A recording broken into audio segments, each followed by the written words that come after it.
এই যে বন্ধুরা শুনছো, নতুন নতুন রোমান্টিক ভালোবাসার গল্প পেতে ও শুনতে চাইলে আমাদের সাগর অফিসিয়াল চ্যানেলটি সাবস্ক্রাইব করে বেল বাটনটি অন করে দিও।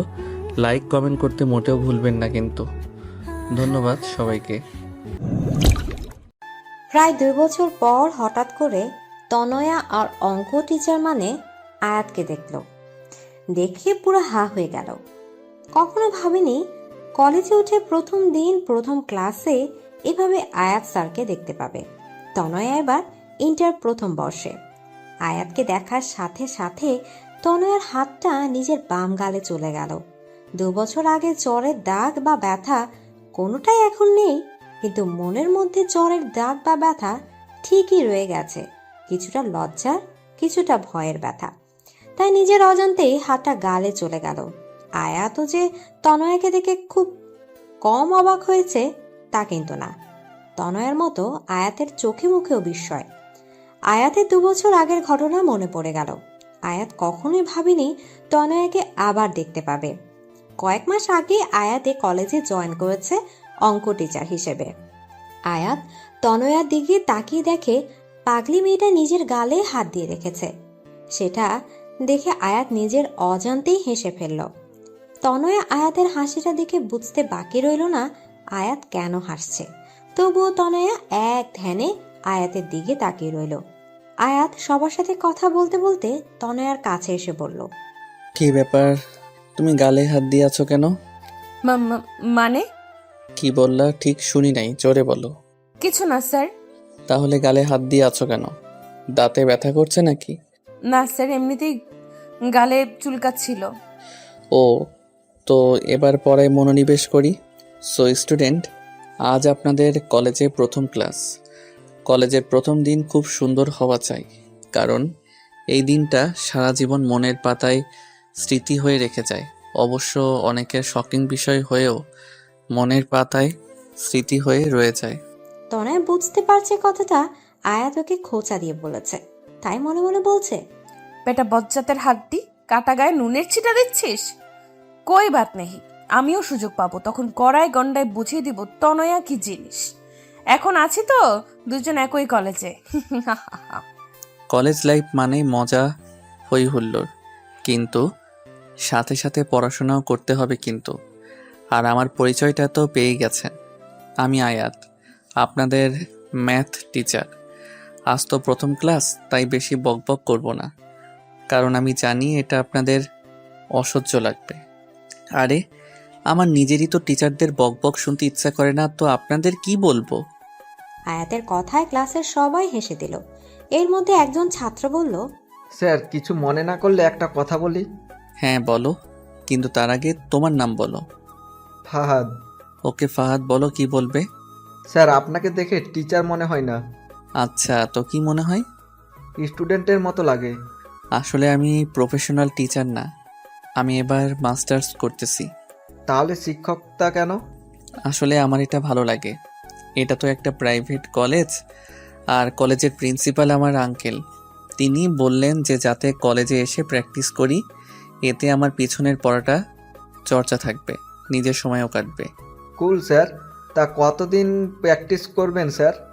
এই বছর 2, গল্প আর ইন্ট্রোডাকশন তো অনেক হলো, এখন একটু পড়াশোনা করি। তারপর আয়াত সামান্য কিছু পড়ালো। পুরো ক্লাসে তনয়া বারবার আয়াতের দিকে তাকালো। যখন আয়াতের চোখে চোখ পড়তো, চোখ নামিয়ে নিত। কলেজ ছুটি আজ তাড়াতাড়ি হলো, তাই তনয়া তাড়াতাড়ি বাড়ি চলে গেল। বাড়ি গিয়ে তনয়া সোজা নিজের রুমে গিয়ে শুয়ে পড়ল। তনয়া শুয়ে শুয়ে ভাবছে ঠিক কিভাবে কি পৃথিবীটা সত্যিই গোল। এখানে হারিয়ে যেতে চাইলে ঘুরে ফিরে ঠিক একই জায়গায় চলে আসতে হয়। কখনো ভাবিনি আয়াত স্যারের সাথে আবার দেখা হবে। যদিও চাইলে দেখা করতে পারা যেত, কিন্তু আমি নিজে থেকেই তা চাইনি। তাকে দেখলে ভয়ের থেকে বেশি লজ্জা লাগে। যে আজব কাণ্ড করেছিলাম তাতে লজ্জা হবারই তো কথা। চলুন ঘুরে আসি 2 বছর আগে। তখন তনয়া কেবল নবম শ্রেণীতে উঠেছে। বিজ্ঞান বিভাগের ছাত্রী তনয়া, সে কারণে দুটো ম্যাথ, সাধারণ গণিত আর উচ্চতর গণিত।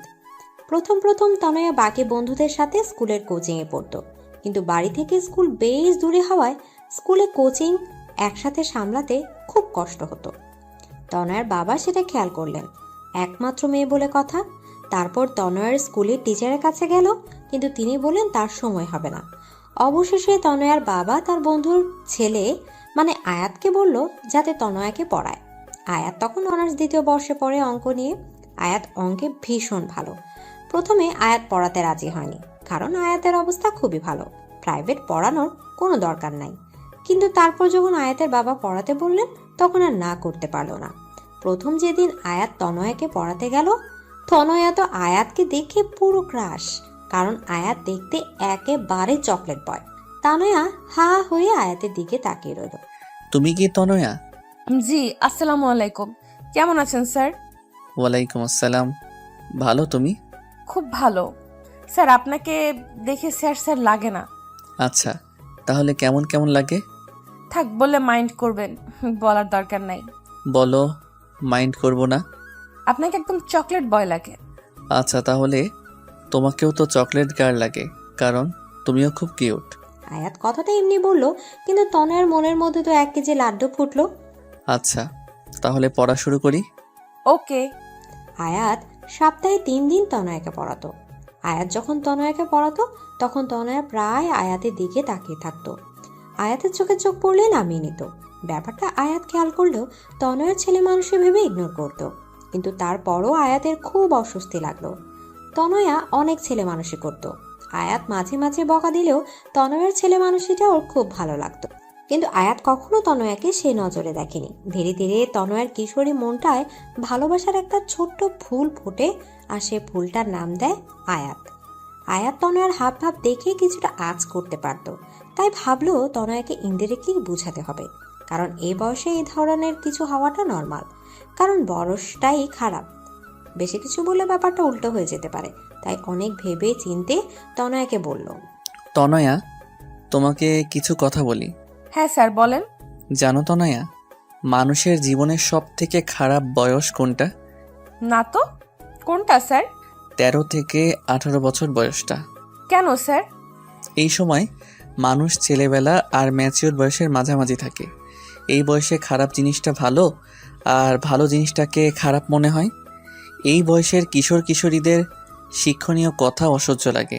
এই বয়সে খারাপ জিনিসটা উপরের চাকচিক্য দেখে তার প্রতি আকৃষ্ট হয়ে ভুল করে, কিন্তু যখন বুঝতে পারে ভুল করছে তখন করার মতো আর কিছু থাকে না। যে এই বয়সের ভ্রম থেকে নিজেকে বাঁচাতে পারবে তার জীবনটা অনেক সুন্দর হবে। দেখো, এই বয়সে ভালো লাগা জিনিসটা মনের সাথে আষ্টে পৃষ্ঠে জড়িয়ে যায়। তখন বোঝা যায় না কোনটা ভালো লাগা আর কোনটা ভালোবাসা। ভালো লাগা আর ভালোবাসার মধ্যে আলাদা একটা পৃথিবী তৈরি হয়ে যায়। যেই পৃথিবীতে প্রথম প্রথম ফুলের সমারোহ থাকলেও কিছু দূর যেতেই দেখবে ফুলগুলো ঝরে গিয়ে সেখানে কাঁটার উৎপত্তি হয়েছে। আমি কি বলতে চাচ্ছি তুমি বুঝেছো? জি স্যার। কি বুঝলা? I love you. What? What না স্যার, উত্তরটা আই লাভ ইউ টু হবে। Just shut up. আমি তোমাকে এতক্ষণ কি বোঝালাম সব কি তোমার মাথার উপর দিয়ে গেছে? না স্যার, এক কান দিয়ে ঢুকছে, অপর কান দিয়ে বের করে গিয়েছি। চুপ, একদম চুপ। তোমাকে বললাম না এই বয়সে কখনো ভালোবাসা হয় না, এটা হয় ভ্রম, নয় ভালো লাগা। No sir, I really love you. তোমার মতো ইডিয়েট মেয়েকে পড়ানো আমার পক্ষে সম্ভব না। Good bye. এই বলে রাগ করে হন হনিয়ে চলে গেল আয়াত। আর তনয় হাঁ হয়ে আয়াতের যাবার পানে তাকিয়ে রইল আর ভাবছে, কি এমন বললাম মেয়েরা প্রপোজ করলে ছেলেরা আরো খুশি হয়ে একসেপ্ট করে, আর এ তো উল্টো। আয়াত যদি বাবাকে বলে দেয় তাহলে তো সর্বনাশ। তাছাড়া সামনের মাসে প্রথম সাময়িক পরীক্ষা, এখন নতুন টিচার কোথায় পাবো? যাক, নিজের ইগো বর্তমানে ব্যাগে রেখে স্যারকে ফোন দিয়ে সরি বলি, দেখি বেটায় ঘাটতারায় মানে কিনা। এভাবে তনয়া আয়াতকে ফোন দিল। প্রথমে কয়েকবার রিং হয়ে কলটা কেটে গেল। তারপর আয়াত বলল, হ্যালো স্যার। হ্যাঁ বলো। Sorry sir. সরি বললে কাজ হবে না, আমি তোমাকে আর পড়াবো না। স্যার, আমি আর কখনো এমন কথা বলবো না, প্লিজ বাবাকে কিচ্ছু বলবেন না। ঠিক আছে। তাহলে কাল থেকে পড়াতে আসছেন? না, তোমার বাবাকে বলবো না, তাই বলে যে তোমাকে পড়াবো তা কিন্তু না। প্লিজ স্যার, সামনের মাসে আমার পরীক্ষা, এখন নতুন টিচার কোথায় পাবো, আর বাবাকেই বা কি বলবো? সেটা মাথার মধ্যে প্রেমের পোকা ঢোকার আগে মনে ছিল না? সরি বললাম তো, আর আপনিই তো বললেন যে এই বয়সে ভুল হয়। তাহলে আপনার কি উচিত না আমার ভুলটা শুধরে দেওয়া? এই মেয়ে, তুমি তো দেখছি আমার কথায় আমাকে ফাঁসিয়ে দিলা। ঠিক আছে, কাল থেকে পড়াতে আসবো, তবে একটা শর্তে। কি শর্ত স্যার? এই ধরনের কোনো দুষ্টুমি বা ফাইজলামি আর কখনো করবে না, ঠিক আছে? ঠিক আছে স্যার। পরের দিন আয়াত আবার নিয়মিত পড়াতে আসতো। তনয় এখন অনেক শান্ত হয়ে গেছে, সে আগের মতো দুষ্টুমি করে না। আয়াত প্রথম প্রথম তাতে খুব খুশি হয়েছিল, কিন্তু ধীরে ধীরে আয়াত ও তনয়ার সেই দুষ্টুমিগুলো মিস করতে লাগলো। কিন্তু সব বুঝতে পেরেও আয়াত তনয়াকে কিছুই বলতো না, ভাবতো সামনে ওর পরীক্ষা, এই মুহূর্তে কিছু বলা মানে ওর ঘাটাকে উস্কে দেয়া, তাই চুপচাপ রইল। তারপর তনয়ার পরীক্ষা শেষ হলো, খুব ভালোভাবে পরীক্ষাগুলো হয়ে গেল। পরীক্ষার পর তনয়া আবার আগের মতো দুষ্টামি করা শুরু করলো, কিন্তু আয়াতকে এখন খুব কম জ্বালায়। একদিন তনয়া ওর কিছু বান্ধবীদের সাথে ঘুরতে পার্কে গেল। সেখানে গিয়ে দেখে আয়াত একটা মেয়ের সাথে বসে কথা বলছে, খুব হাসাহাসি করছে। তনয়া সেটা দেখে রাগে ফুটছিল, ওর বান্ধবীদেরকে বলল সামনে যেতে। তারপর সোজা গিয়ে আয়াতের সামনে দাঁড়ালো, রাগী চোখে আয়াতের দিকে তাকিয়ে আছে। আয়াত তনয়াকে দেখে বলল, আরে তনয়া, তুমি এখানে? উনি কে? আমার বন্ধু লিমা। বন্ধু নাকি অন্য কিছু? তা দিয়ে তোমার কি দরকার? তনয়া কোনো কথা না বলেই আয়াতের গালে একটা কিস করে বসলো। কারণ আই স্টিল লাভ ইউ। উপস্থিত ঘটনায় আয়াত আর লিমা হতভম্ব হয়ে গেল। আয়াতের ভীষণ রাগ উঠে গেল। তারপর একটা শব্দ হলো ঠাস। হাত তনয়া নিজের গালে হাত দিয়ে আছে। এই মেয়ে, তোমাকে কথা বললে বোঝো না নাকি? তোমাকে এত বোঝানোর পরও বোঝো না? আর শোনো, তোমাকে আমি ভালোবাসি না, কারণ আমি লিমাকে ভালোবাসি। আর হ্যাঁ, ও আমার বন্ধু না, গার্লফ্রেন্ড। আর কখনো তোমাকে পড়াবো না, যাও বাড়ি যাও। ধমক দিয়ে পাঠিয়ে দিল। তনয়া আয়াতের কথাগুলো শুনে কান্না করে দিল। টপ টপ করে ওর চোখ থেকে জল পড়ছে। তারপর গা চেপে ফুপিয়ে ফুপিয়ে বলল, ভালোবাসেন না ঠিক আছে, তাই বলে চর মারলেন কেন? আমার গালটা যে লাল হয়ে গেল, খুব ব্যথাও করছে। তনয়ার কথা শুনে আয়াতের খুব হাসি পাচ্ছে, কিন্তু এখন হেসে দিলে সব উল্টো হয়ে যাবে, তাই অনেক কষ্টে আয়াত হাসিটা আটকালো। তনয়া কাঁদতে কাঁদতে চলে গেল, আর আয়াত ওর যাবার পানে কতক্ষণ তাকিয়ে থেকে বাড়ি ফিরে গেল। তনয়ার ফর্সা গা জলের কারণে লাল হয়ে গিয়েছে। রাতের বেলা তনয়া ওর বাবার সাথে বসে টিভি দেখছিল, তখনই ওর বাবার ফোনে ফোন আসলো। ওর বাবা তখন বলল আয়াত ফোন করেছে। ভয়ে তো তনয়ার হাত পা ঠান্ডা হয়ে যাওয়ার উপক্রম, না জানে কি না কি বলে তার বাবাকে। তনয়ার বাবা ফোনে কথা শেষ হয়ে বললেন, আয়াত নাকি আর তনয়াকে পড়াতে পারবে না। কেন? আয়াতের নাকি কিছুদিন পর পরীক্ষা, প্রাইভেট পড়ালে নাকি ওর নিজের পড়ায় অসুবিধা হয় তাই। তাহলে তনয়াকে কেন পড়াবে? আয়াত নতুন টিচার ঠিক করে দিয়েছে, কলেজের টিচার, বয়স্ক একজন টিচার। বেটা বজ্জাত, আমাকে এখন বয়স্ক টিচারের হাতে দেওয়া হচ্ছে? তোকে আমি দেখে নিব, কবে তা নিশ্চিত বলতে পারি না, তবে হতে পারে 5-10 বছর পর, কিন্তু দেখে অবশ্যই নিব। তারপর আর আয়াতের সাথে তনয়া দেখা হয়নি। তারপর তনয়া আর কারো সাথে রিলেশন তো দূরে থাক, কেউ প্রপোজ করলেও তাকে ধরে পিটাতো। তনয়া এসএসসি পরীক্ষায় জিপিএ 5 পেল।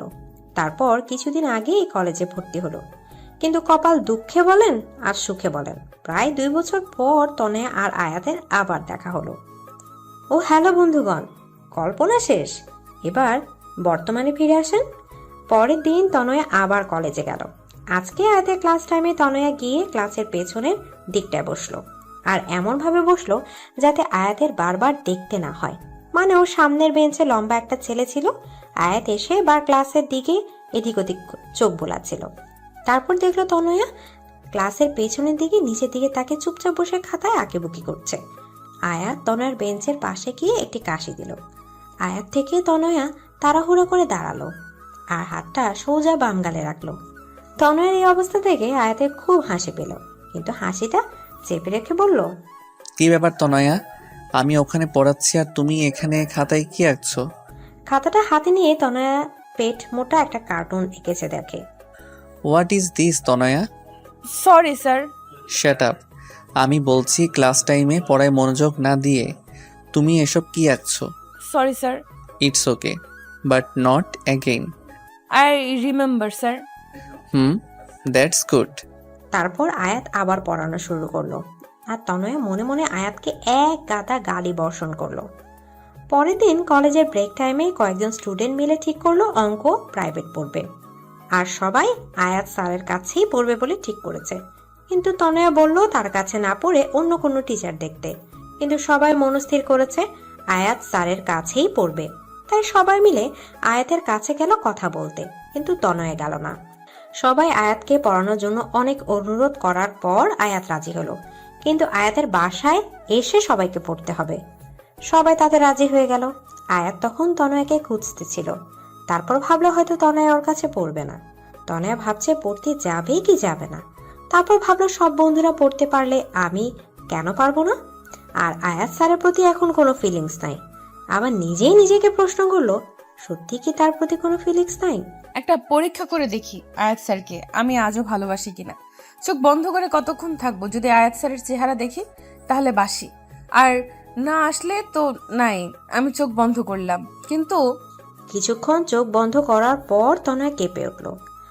আরে আমি তো আয়াত স্যারকে ভুলেই গেছিলাম। তাহলে চোখ বন্ধ করলেই শুধু তাকে কেন দেখতেছি? আজব তো। কয়েকদিন পর থেকে সবাই আয়াতের বাসায় পড়তে গেল। সবাই আয়াতের বাসায় ঢুকে পড়লো, কিন্তু তনয়া ভিতরে যাবে কি যাবে না তা নিয়ে চিন্তা করছে। এর মধ্যে আয়াত দরজার সামনে এসে দাঁড়ালো। ভিতরে এলে তোমাকে খেয়ে ফেলবো না। আয়াতকে দেখলেই বাম গালে হাত দিয়ে তনয়ের এখন অভ্যাসে পরিণত হয়েছে। ভিতরে ঢুকে তনয়া দেখলো আয়াতের বাড়িটা বেশ সুন্দর করে সাজানো।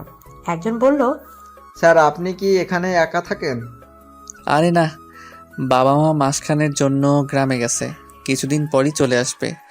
তোমরা পাশের রুমে যাও, সেখানেই সবাইকে পড়াই। সবাই আয়াতের বাসায় এসে তারপর বসে পড়ে, যে যার মতো গল্প করে, কিন্তু তনয়া চুপচাপ বসে বইয়ের দিকে তাকিয়ে থাকে। ইদানিং আয়াত খেয়াল করেছে তনয়া সে আগের তনয়া নাই। আগে সে দুষ্টুমি চাঞ্চল্য তার মাঝে আর নেই, একদম শান্ত প্রকৃতির। আয়াত তনয়ার এই রূপটা একদম পছন্দ করে না। প্রায় 4 মাস হয়ে গেছে, আয়াত এখনো তনয়াকে দুষ্টুমি করতে দেখে না। কেমন যেন হয়ে গেছে, ঠিক যেমন পানির অভাবে একটি ফুল নেতিয়ে যায়, তনয়া ঠিক তেমনি নেতিয়ে গেছে। আয়াতের মনে হচ্ছে কোথাও না কোথাও ওর জন্য ওই নিজেই দায়ী। তাই আয়াত ঠিক করলো তনয়ের সাথে সরাসরি কথা বলবে। তনয়া শোনো। তনয়া তখন কলেজ শেষ করে বাড়ি যাচ্ছিল। আয়াতের ডাকে পেছনে ফিরল। আমাকে ডাকতেছেন স্যার? হ্যাঁ, তোমার সাথে আমার কিছু কথা আছে। হ্যাঁ বলুন স্যার।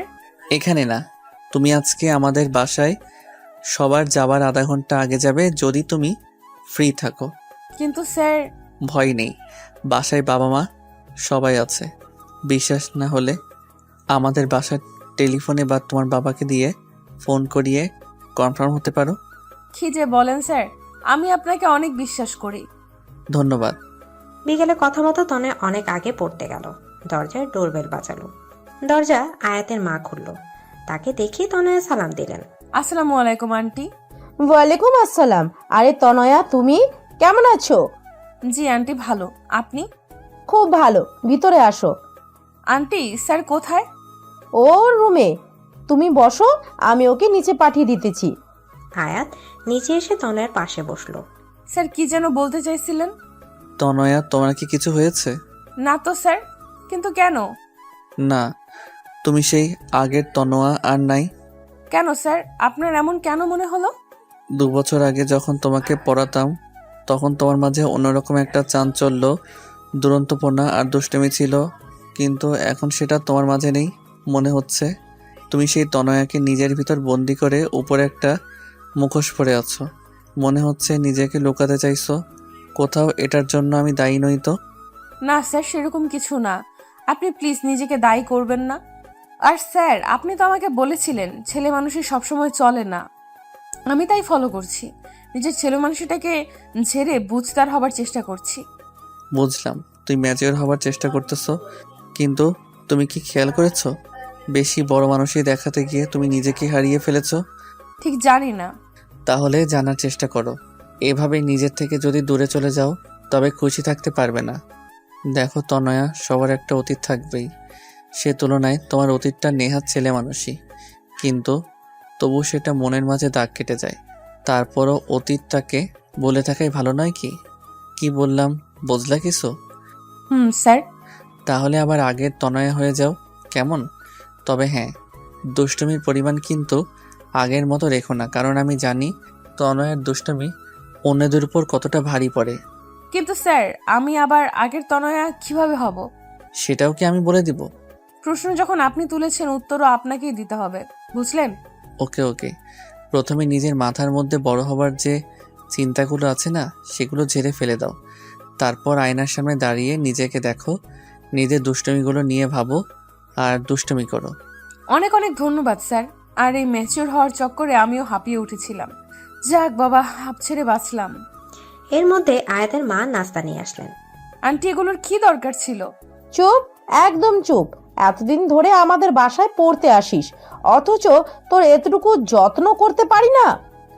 আসলে এতগুলো ছেলে মেয়ের মধ্যে তোকে আলাদা করে দেখলে ওদের খারাপ লাগতে পারে, তাই। কিন্তু শত হলেও তুই তো নিজেদের মেয়ে। মানে? মানে তুই আয়াতের বাবার বন্ধুর মেয়ে। তোর বাবার সাথে কত বছরের পরিচয়। আর তোর বাবা মা তো প্রায় আমাদের বাসায় আসে, কিন্তু তোকে কখনো নিয়ে আসেনি। সব সময় কোনো না কোনো বাহানা বানিয়ে দিত। নে, এবার চুপচাপ খা দাও। তনয়া দেখলো দুবাটি আইসক্রিম, বাকিগুলো রেখে সেটাই নিল। আয়াত আইসক্রিমের অন্য বাটিটা নিতে যাবে, এর মধ্যে তনয়া বলল, একদম হাত দিবেন না। কেন? ওখানে বাকি যে খাবার রাখা আছে সেটা খান। আমার আইসক্রিমের দিকে একদম নজর দিবেন না। আন্টি ওটা আমাকে দিয়েছে। দুবাটি সব একা খাবে? হ্যাঁ তো, 10 বাটি আইসক্রিমও আমার কিচ্ছু হবে না। যান আন্টির কাছে গিয়ে চেয়ে খান। হায়াত মুচকে এসে দেখলো পাগলি মেয়েটা বাচ্চাদের মতো আইসক্রিম খাচ্ছে, কিন্তু চোখ বন্ধ করে। তার মানে দুষ্টুমির শুরুটা আমাকে দিয়ে করলে? তারপর পড়াশোনা শেষ করে তনয়া বাড়ি গিয়ে আয়নার সামনে দাঁড়িয়ে বলল, কোন অতীতটা ভুলবো? পাশের বাসার টিয়াকে যে চুলকানির ওষুধ লাগিয়ে নাচিয়েছিলাম, নাকি ক্লাসের স্যারের বেঞ্চের নিচে চুইংগাম রেখে দিয়েছিলাম, নাকি পাশের বাসার আন্টির গাছের ফুল চুরির বিষয়টা? আরো অনেক আছে, ভাল লাগে না। কাল আবার স্যারকে জিজ্ঞেস করতে হবে। পরের দিন আবার আয়াতদের বাসায় গেল, কিন্তু আজ এখনো কেউ পড়তে আসেনি কেন?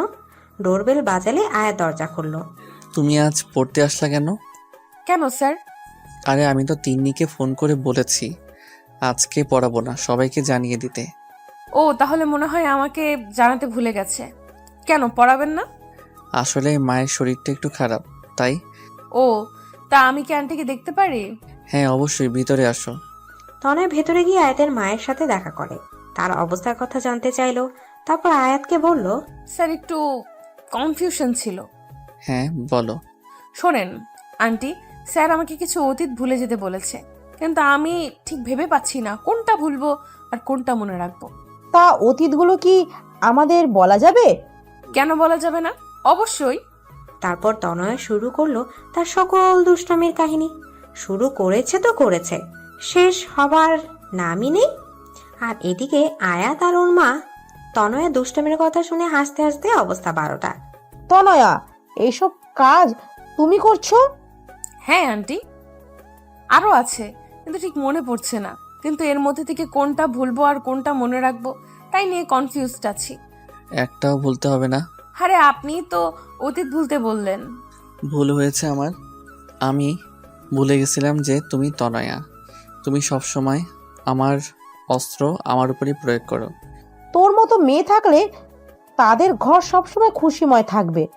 রিয়েলি আন্টি, এখন কেমন লাগছে আপনার?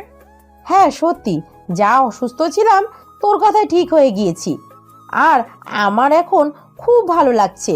আন্টি, আমি এখন উঠি তাহলে। নিজের খেয়াল রাখবেন। By aunty. আয়াত তনয়াকে দরজা পর্যন্ত এগিয়ে দিয়ে আবার ডাক দিল। তনয়া শোনো, জি স্যার। তুমি কালকে বলেছিলে তুমি আমাকে বিশ্বাস করো, কিন্তু সে বিশ্বাসের ভিত্তি বা কারণটা জানতে পারি? এই 14-15 বছরের মেয়ে আপনাকে প্রপোজ করেছে। চাইলেই আপনি তার দুর্বলতার সুযোগ নিতে পারতেন, কিন্তু আপনি তা না করে মেয়েটাকে ভুল পথ থেকে ফিরিয়ে এনেছেন। বিশ্বাস করার জন্য এটাই যথেষ্ট নয় কি? স্যার, আমি আপনাকে খুব শ্রদ্ধা করি। আর সাবধানে যেও। Bye sir. আয়াত তারপর দরজা আটকে ভেতরে যেতে শুনে তনয়ার চিৎকার। আয়াত দ্রুত দরজা খুলে হতভম্ব হয়ে গেল। আয়াত দরজা খুলে দেখে তনয়া সিঁড়িতে ওপর আধা শোয়া হয়ে আধা বসা অবস্থায় আছে। আয়াত প্রথমে ভাবলো তনয়া হয়তো দুষ্টামি করছে, কারণ এই ধরনের দুষ্টুমি তনয়া এর আগেও কয়েকবার করেছিল। তাই বলল, তনয়া, এবার আর আমাকে বোকা বানাতে পারবে না, ওঠো বলছি। তনয়া, তনয়া, তনয়া। কয়েকবার ডাক দিল, কিন্তু তনয়ার কোনো সাড়া শব্দ পেল না। তাই গিয়ে তনয়ার কাঁধে হাত রাখলো, আর সাথে সাথে তনয়া মাটিতে গড়িয়ে পড়ল। আয়াত হতভম্ব হয়ে গেল, কারণ তনয়ার কপালে রক্ত। দেয়ালের দিকে তাকিয়ে দেখে দেয়ালেও খানিকটা রক্ত লেগে আছে। সিঁড়িতে অনেক পানি পড়ে আছে, মনে হয় তনয়া পানিতে স্লিপ করে পড়ে গেছে। মেয়েটার মাথা ফেটে গেছে, কি যে করবে সে? আয়াত ভাবছে। আয়াত তনয়াকে কোলে তুলবে কি তুলবে না এটা নিয়ে অস্বস্তি বোধ করছে। তারপর ভাবলো, ওসব পরে ভাববো, আগে মেয়েটাকে ভিতরে নিয়ে যাই। আয়াত তনয়াকে কোলে তুলে বলল, আরে মেয়েটাকে দেখতে তো অনেক শুকনা, কিন্তু ওজন কম করে হলেও 42 হবে। আয়াত তনয়াকে নিয়ে ওর মায়ের রুমে শোয়ালো। আরে কি হয়েছে ওর? মা মনে হয় সিঁড়ি দিয়ে স্লিপ করে পড়ে গেছে। দেখো না, মেয়েটার মাথা ফেটে গেছে। তাড়াতাড়ি ডাক্তারকে ফোন কর। হ্যাঁ মা, করছি। তুমি ব্যস্ত হয়ে নিজের শরীর খারাপ করো না। আয়াত ডাক্তারকে ফোন করে তনয়ার মাথার রক্ত মুছে কিছুটা অ্যান্টিবায়োটিক ক্রিম লাগিয়ে দিল, যাতে তাৎক্ষণিকভাবে রক্তটা থেমে যায়। তারপর তনয়ার বাবা মাকে ফোন করে আসতে বলল। তনয়া তখনও অজ্ঞান। ওদের ফোন করার পর আয়াত তনয়ার চোখে মুখে পানির ঝাপটা দিল। তনয়ার চোখ খুলে দেখে আয়াত আর আয়াতের মা ওর সামনে বসে আছে। এই মেয়ে পড়ে গেলা কিভাবে? কোন বেয়াক্কল যেন সিঁড়িতে পানি ফেলেছে। দেখেছি, কিন্তু কে সেটা জানি না। তাহলে তাড়াতাড়ি জানেন। তার অবস্থা আমি 12টা বাজাবো। মাথাটা প্রচন্ড ব্যথা করতেছে। আর কোথাও ব্যথা পাইছো? হ্যাঁ, পায়ে খুব ব্যথা করছে, মনে হয় মুচকে গেছে। আয়াত তনয়ার পা হাত দিয়ে দেখছে। স্যার কি করছেন? প্লিজ পায়ে হাত দিবেন না, আপনি আমার শিক্ষক। চুপ, একদম চুপ। কপাল ভালো ভাঙেনি, তবে মচকে গেছে। ডাক্তার এখনই চলে আসবে। কিছুক্ষণ পর ডাক্তার আর তনয়ার বাবা মা একসাথে এলো। ডাক্তার তনয়ার মাথায় ভালো করে ব্যান্ডেজ করে দিল, পায়ে লিকোপ্লাস্টার পেঁচিয়ে দিল, তারপর একটা ইনজেকশন বের করলো। না, চুপ চুপ, কানের পোকা বের করে দিল। আমি একদম ইঞ্জেকশন দিব না। অত বড় সূচ আমার গায়ে ফুটাবে, নো চান্স। ঠিক আছে, দেওয়ার দরকার নাই। আচ্ছা তনয়, একটা কথা বলো তো, তোমার তো অনেক রকমের ফুল গাছ ছিল, এখন কি আছে নাকি? স্যার আপনার মনে আছে? কেন মনে থাকবে না? অনেক সুন্দর তোমার বাগানটা। এখন তো আগের থেকেও বেশি ফুল আছে। জানেন স্যার, 12 রকমের ক্যাকটাস গাছ আছে আমার। আচ্ছা, তা আমাকে কিছু ফুল গাছ দিবা? হ্যাঁ অবশ্যই স্যার। ডাক্তার হয়েছে? ডাক্তার বলে। তনয়া তাকে দেখে ডাক্তার ইনজেকশন দেওয়া শেষ। তনয়া বুঝলো আয়াত কেন ফুল গাছের প্রসঙ্গ তুলেছে। স্যার আপনি খুব বাজে। আমি জানি। ডাক্তার তারপর তনয়ার বাবা মা আয়াতের বাবা মায়ের সাথে কথা বলতে থাকে, আর আয়াত আর তনয়া অনেক কথা বলল। তনয়া দুষ্টুমি পড়া কথাগুলো শুনে আয়াত মুগ্ধ নয়নে তনয়ার দিকে তাকিয়ে থাকে। তনয়ার চোখে চোখ পড়লে আবার চোখ সরিয়ে নিত। এদিকে সন্ধ্যা পেরিয়ে গেল। আমাদের যে এখন উঠতে হবে। আরে থাক না আজকে। না রে, পরে একদিন।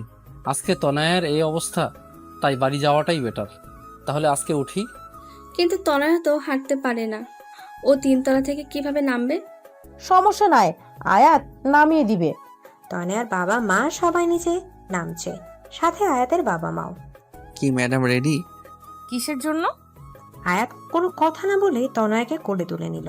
তনয়া হতভম্ব হয়ে গেল, আর প্রথমবার আয়াতের স্পর্শ পেয়ে শিহরিত হয়ে উঠল। ওর শরীরের প্রত্যেকটি পশম দাঁড়িয়ে গেল। কোনো কথা যেন মুখ থেকে বের হচ্ছে না, চুপচাপ চোখ বন্ধ করে আছে। আর আয়াত ওকে নিয়ে নিচে নামছে। তনয়া শোনো, তোমার হাতটা আমার কাঁধে রাখলে ভালো হতো, তোমার যা ওজন। তনয়া রাগান্বিত চোখে আয়াতের দিকে তাকিয়ে হাতটা আয়াতের কাঁধে রাখলো, আর আয়াতের চোখের দিকে তাকাতে অজানা এক আবেশে হারিয়ে গেল। তনয়া মনে মনে বলল, আরেকটা চান্স নেব নাকি স্যারকে ভালোবাসার? সাথে চটার কথাও মনে পড়লো। আর তনয়া হাতটা ওর বা গালে চলে গেল। আয়াত সেটা খেয়াল করে বলল, এই মেয়ে, তুমি আমাকে দেখলে সবসময় গালে হাত দাও কেন? এমন ভাব করছেন যেন কিছুই জানেন না। আয়াত তা দেখে হেসে দিল। তনয় দেখলো ওর নিচে নেমে প্রায় গাড়ির কাছে পৌঁছে গেল। তনয়ের বাড়িতে পৌঁছে দিয়ে আয়াত মনে মনে কি যেন ভেবে মুচকি হাসি দিল। তনয়েরা চলে গেল। সেদিন রাতে তনয় ভীষণ জ্বর আসলো। পরের 2 দিন তনয়কে ক্লাসে না দেখে আয়াত একেবারে অস্থির হয়ে গেছে। ফোনে অবশ্য খবর নিয়েছিল, তাই ভাবলো আজ তনয়াকে দেখতে যাবে। সেদিন বিকেলে আয়াত আর আয়াতের মা তনয়াদের বাড়ি গেল। প্রায় 2 বছর পর আয়াত তনয়াদের বাড়ি আসলো। বাড়ির চারপাশ তাকিয়ে মনে মনে বলছে, মেয়েটা সত্যি বলেছে, ওর ফুলের বাগানটা আগের থেকে অনেক বড় করেছে। নিজে যেরকম ফুলের মতো দেখতে, তেমনি তার ফুলের শখ। আয়াতকে দেখে তো তনয়ার মা খুব খুশি। আয়াত তাকে সালাম দিয়ে কুশলাদি বিনিময় করে বলল, আন্টি তনয়া কেমন আছে?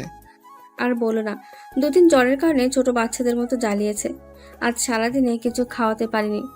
দেখো এখনো কাঁপটি মেরে শুয়ে আছে। আন্টি কিছু মনে না করলে আমি একবার চেষ্টা করে দেখতে পারি? আরে এতে মনে করার কি আছে? এই নাও খাবার। তনয়া রুমে আছে। আয়াত আস্তে করে রুমে ঢুকে দেখে তনয়া বাচ্চাদের মতো গুটিসুটি মেরে শুয়ে আছে। আয়াত তনয়ার রুমের দিকে তাকিয়ে হেসে দিল। বাচ্চাদের মতো সারা রুম কার্টুনে পিক টানানো। টম এন্ড জেরি থেকে শুরু করে রাপাঞ্জেল সবার পিক আছে। তনয়া, তনয়া। স্যার আপনি কেমন আছেন? আমি তো ভালো, বাট তুমি নিজের কি অবস্থা করেছো? স্যার আমি তো ঠিক আছি। হ্যাঁ, দেখেই বোঝা যাচ্ছে কতটা ঠিক আছো। এবার খাবারটা খেয়ে নাও। না, খাবার খেলেই আমার বমি পায়, আর খাবারগুলো খুব তেতো। খাবার না খেলে আরো বেশি দিন অসুস্থ থাকবে। থাক, তবুও খাবো না। তুমি কি 2 দিন তোমার বাগানে গেছিলা? না তো, কেন? আন্টি বলল তোমার অনেকগুলো গাছ চুরি হয়ে গেছে। কি? তাই তো বলি, খেয়ে তাড়াতাড়ি সুস্থ হয়ে গাছের খেয়াল রাখো। দিন তাড়াতাড়ি খাই, আমার গাছ। বলে মুখ ভার করে খাচ্ছে। আয়াত সেটা দেখে মুখ টিপে টিপে হাসছে। তনয়া আয়াতের মায়ের সাথে অনেকক্ষণ গল্প করলো। কিছুক্ষণ পর তারা চলে গেলেন। তনয়া সুস্থ হতে প্রায় 10 দিন সময় লাগলো। এই 10 দিন আয়াত ক্লাসে তেমন কোনো মনোযোগ দিতে পারলো না। তনয়াকে খুব মিস করছে, কিন্তু কেন সেটা সে নিজেও ভেবে পাচ্ছিল না। তনয়া এখন নিয়মিত কলেজে আসে। দিন চলে যাচ্ছে আর তনয়া আর আয়াতের সম্পর্কটা আগের থেকে অনেকটা কাছে এসেছে। খুব ভালো বন্ধু ভাব হয়ে গেছে দুজনার। তারপর তনয়ার প্রথম বর্ষের ফাইনাল পরীক্ষা শুরু হয়ে গেল, আর পরীক্ষা খুব ভালোভাবে হলো। একদিন তনয়া বন্ধুদের সাথে একটি রেস্টুরেন্টে গেল। সেখানে আয়াতের জিএফ লিমাকে দেখলো কার সাথে যেন কথা বলছে। তনয়া লিমাকে প্রথম দেখে চিনে ফেললো। তারপর মনে মনে বলছে, কি করে ভুলবো এই শয়তান্নিটাকে? আমার অঙ্ক স্যারকে আমার কাছ থেকে চুরি করে নিয়ে গেল, চুন্নি কোথাকার। কিন্তু চুন্নিটার সাথে কে? আয়াত স্যারের মতোই তো লাগছে না। যাই একটু দেখে আসি, জ্বালিয়েও আসি। তোরা খাবার অর্ডার দে, আমি এক্ষুনি আসতেছি। তনয়া লিমার সামনে গিয়ে দাঁড়িয়ে বলল, হাই লিমা আপু। হাই, আমাকে চিনতে পেরেছেন? তুমি তনয়া না? জি আপু, কেমন আছেন? ভালো, তুমি? জি ভালো। তারপর তনয়া লিমার পাশে বসার লোক দিকে তাকালো। না, এ তো আয়াত স্যার নয়। তাহলে কে? একবার জানতে চাইবো। না থাক, যদি কিছু মনে করে, আবার জিজ্ঞেস না করলে যে কনফিউশন থেকে যাবে। কি করি? তা এখানে কি করতে? বন্ধুদের সাথে। আচ্ছা আপু, আপনার সাথে এ কে? ইনি আমার। কথাটা বলতে যাবে এর মধ্যে লিমাকে কে যেন ফোন দিল। লিমা ফোনটা রিসিভ করেই বলল, হ্যাঁ আয়াত বল। আর কথা বলতে বলতে একটু দূরে চলে গেল। তনয়া বুঝলো ফোনটা আয়াত করেছে, তাই কিছু না বলে মন খারাপ করে বন্ধুদের কাছে এসে বসলো। মা ফোন করেছিল, এখনই বাসায় যেতে বলল। তোরা আড্ডা দে, আমি পরে একদিন তোদের সাথে আড্ডা দিব। রেস্টুরেন্ট থেকে বের হয়ে রিক্সা না নিয়ে সোজা হাঁটা ধরলো। আজ কেন যেন তনুর খুব কষ্ট হচ্ছে। মনে হচ্ছে বুকটা ফেটে যাবে। ভীষণ কান্না পাচ্ছে। কেন আমি আয়াত স্যারকে ভালোবাসলাম, আর কেনই বা এত কষ্ট হচ্ছে? এদিকে লিমার ফোনে কথা বলা শেষ হলে তনয়াকে খুঁজতে খুঁজতে ওর বন্ধুদের কাছে গিয়ে তনয়ার কথা জানতে চাইলো। তারপর ওকে না পেয়ে নেহার কাছ থেকে তনয়ার ফোন নাম্বার নেয় এবং লিমারটা নেহার কাছে দিয়ে আসে, আর বলে অবশ্যই যেন ফোন করে। এদিকে তনয়া হাঁটতে হাঁটতে প্রায় বাড়ির কাছে চলে আসে।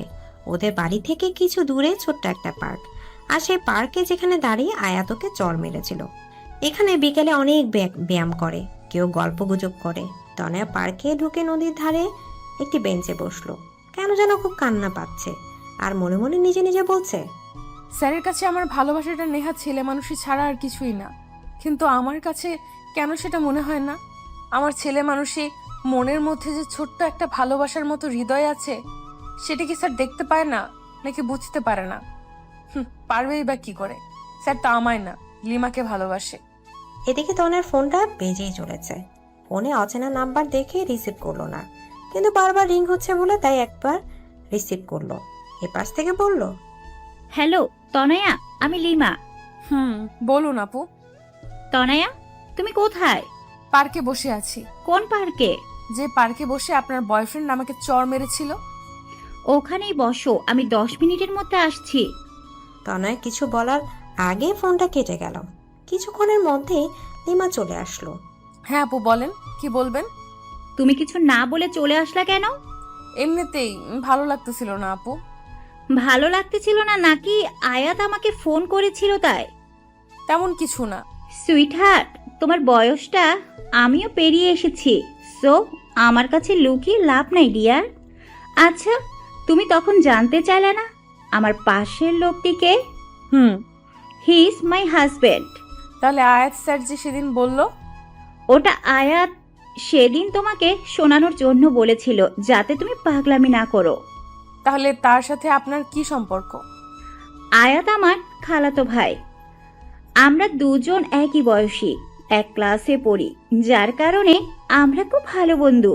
শুধু বন্ধু, অন্য কিছু না, বুঝলা পাগলি মেয়ে? তাহলে আয়াত স্যার সেদিন মিথ্যা কথা কেন বলল? সেটা ঠিক। সেদিন তুমি যাবার পর আমি আয়াতকে একই প্রশ্ন করেছিলাম, আর ও বলেছিল ওর একটা অনেক বড় সমস্যা আছে, যার কারণে চাইলেও ও তোমার সাথে রিলেশনে জড়াতে পারবে না। কিন্তু একটা বিষয় কি জানো, যখনই আয়াতের সাথে কথা বলি, আয়াত যদি 10টা কথা বলে, তার 9টা কথায় তোমাকে নিয়ে বলে। তনয়া, এরকম ওরকম সেরকম আরো কত কথা, মনে হয় যেন তুমিও নিঃশ্বাসের সাথে মিশে গেছো। তাহলে আমাকে বলে না কেন? সেদিন আমি আয়াতকে বললাম যে আয়াত, তোর প্রত্যেকটা কথাই আমি তনয়ার জন্য গভীর ভালোবাসা অনুভব করি, আর যতদূর জানি তনয়াও তোকে পাগলের মতো ভালোবাসে। তাহলে তুই মেয়েটাকে বলে দে, মেয়েটাকে আর কষ্ট দিস না। আয়াত তখন কি বলল জানো? আয়াত বলল, সেটা সম্ভব না রে লিমু, তাহলে সব সম্পর্কগুলো অগোছালো হয়ে যাবে। আমি একটা সম্পর্কের জন্য অন্য কোনো ভাঙতে পারবো না। হ্যাঁ, আমি তনয়াকে। তারপর আর কিছু বলেনি। আমার জন্য কেন অন্য সম্পর্ক ভেঙে যাবে? আমি কি এতটা খারাপ? আর তার কি এমন সমস্যা যার কারণে আমার সাথে এমন করছে? সেটা আমি জানি না রে, অনেক জানার চেষ্টা করেছি, কিন্তু সববারই ব্যর্থ হয়েছি। এখন তুমি চেষ্টা করে দেখতে পারো। তনয়া অঝরে কাঁদছে। এই পাগলি মেয়ে, প্লিজ কেঁদো না। দেখো, আমি তোমাকে এই কথাগুলো আগেই বলতে পারতাম, কিন্তু তুমি তখন খুব ছোট ছিলা। আর তারপর আমার বিয়ে হয়ে যায়। বিয়ের পর আমি চট্টগ্রাম ছিলাম, তখন চেয়েও তোমার সাথে যোগাযোগ করতে পারিনি। সরি আপু। কেন? আয়াত স্যারের গার্লফ্রেন্ড ভেবে তোমাকে মনে মনে অনেক বকা দিয়েছিলাম।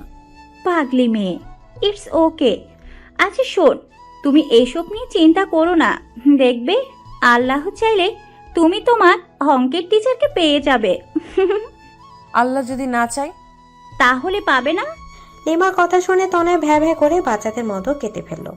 প্লিজ এভাবে কেঁদো না। আয়াত কিন্তু ছিসকাতুনি মেয়েদের একদম পছন্দ করে না। তনয়ার সাথে কান্না থামিয়ে ফেললো আর ফোপাচ্ছে।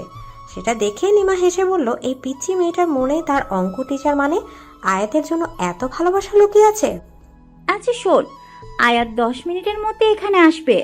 কেন? আমি আসতে বলেছি। কেন? তুই সত্যিই মাথা মোটা। আমি এখন চলে যাব, তারপর আয়াতকে ফোন করে বলে দেব জরুরি কাজে চলে গেছি, তখন তোরা গল্প করিস। তনয়া লজ্জা পেয়ে মাথা নিচু করে ফেললো। ও বাবা, এই মেয়ে তো লজ্জাও পায়। ধন্যবাদ আপু। শোন, রোজ ফোন করবি আমাকে, ওকে? আর শোন, আমি তোকে যা বললাম আয়াতকে বলবি না। ভালো থাকিস, বাই। তুমিও ভালো থেকো, বাই। লিমা চলে গেল। তার কিছুক্ষণ পর আয়াত আসলো। আয়াত এসে লিমাকে না পেয়ে চলে যাবে এমন সময় দেখলো তনয়া চুপচাপ বসে কাঁদছে। তনয়া তুমি এখানে? আয়াতকে দেখে তনয়ার আরো বেশি কান্না এসে গেল। তাই কোনো কিছু না ভেবে আয়াতকে জড়িয়ে ধরে কান্না করতে লাগলো। আয়াত কিছুটা অপ্রস্তুত হয়ে গেল ঘটনাটিতে, কিন্তু তনয়ার কান্না দেখে ওর বুকের ভেতর মোচড় দিয়ে উঠল। তারপর বলল, কি হয়েছে তনয়া? কেউ কিছু বলেছে? প্লিজ কিছু বলো। এভাবে কেঁদো না প্লিজ, কিছু বলো। তনয় কিছু বলছে না, শুধু আয়াতকে জড়িয়ে ধরে কান্না করছে। আয়াত ওর মাথায় হাত বুলিয়ে দিচ্ছে আর বলছে, প্লিজ কিছু তো বলো তনয়া। তনয় নিজেকে আয়াতের থেকে ছাড়িয়ে কিছু না বলে কাঁদতে কাঁদতে চলে গেল। আয়াত বোকার মতো ও যাওয়ার পানেই তাকিয়ে রইল। পরে কয়েকবার তনয়ার কাছে এই বিষয়ে আয়াত জানতে চেয়েছে, কিন্তু সবসময় তনয়া ব্যাপারটা এড়িয়ে গেছে। 3 মাস পর ঠাস, আজ আয়াত তনয়াকে সর্বসম্মুখে আবারও একটা চড় মারল। কিন্তু কেন? আয়াত পার্কে বসে আবার তনয়াকে একটা চড় মারল। পার্কের অনেক লোক তাকিয়ে আছে এই অবস্থা দেখে। তনয়া গালে হাত দিয়ে দাঁড়িয়ে আছে। আজ ওর চোখ থেকে অশ্রু নদী বইছে না, কিন্তু খুশিতে চোখ দুটো ছলছল করছে। আয়াত ওকে চড় মেরে কিছু দূর গিয়ে নিজের হাতে সাজরে একটা আঘাত করলো। তনয়া দৌড়ে গিয়ে ওর হাতটা ধরে বলল, মাথা ঠিক আছে আপনার? আয়াত কোনো কথা না বলে তনয়াকে নিজের বুকের সাথে শক্ত করে চেপে ধরল। তনয়া হতবাক হয়ে গেল। তনয়া নিজেকে ছাড়ানোর চেষ্টা করছে কিন্তু পারছে না, কারণ আয়াত ওকে এতটা শক্ত করে জড়িয়ে ধরে আছে। তনয়া চেষ্টা করেও নিজেকে ছাড়াতে পারছে না। নেহা আর নয়ন ওদের দিকে তাকিয়ে মুচকি মুচকি হাসছে, কারণ ওদের প্ল্যান কাজে দিয়েছে। প্ল্যানটা কি? চলুন 3 মাস আগে। লিমার সাথে কথা বলার পর তনয়া অনেকবার বিভিন্নভাবে আয়াতের সমস্যাটা জানতে চেষ্টা করেছে, কিন্তু সববারই ব্যর্থ হয়েছে। তাই ভাবলো, আয়াত স্যার যেমন লিমার নাম করে আমাকে খেপিয়েছে, তেমন কিছু করলে কেমন হয়। তাই নেহার সাথে কথা বলল, কারণ নেহা তনয়ের বিষয়ে প্রায় সব কথাই জানে। তাই নেহা বলল, সেটাই ঠিক হবে, তুই অন্য কারোর সাথে রিলেশন কর, শুনলে আয়াত স্যার ভীষণ হিংসা হবে। কিন্তু নকল বয়ফ্রেন্ড কোথায় পাবো? এক কাজ কর, আমার বয়ফ্রেন্ড মানে নয়নকে কয়েকদিনের জন্য ধার নে।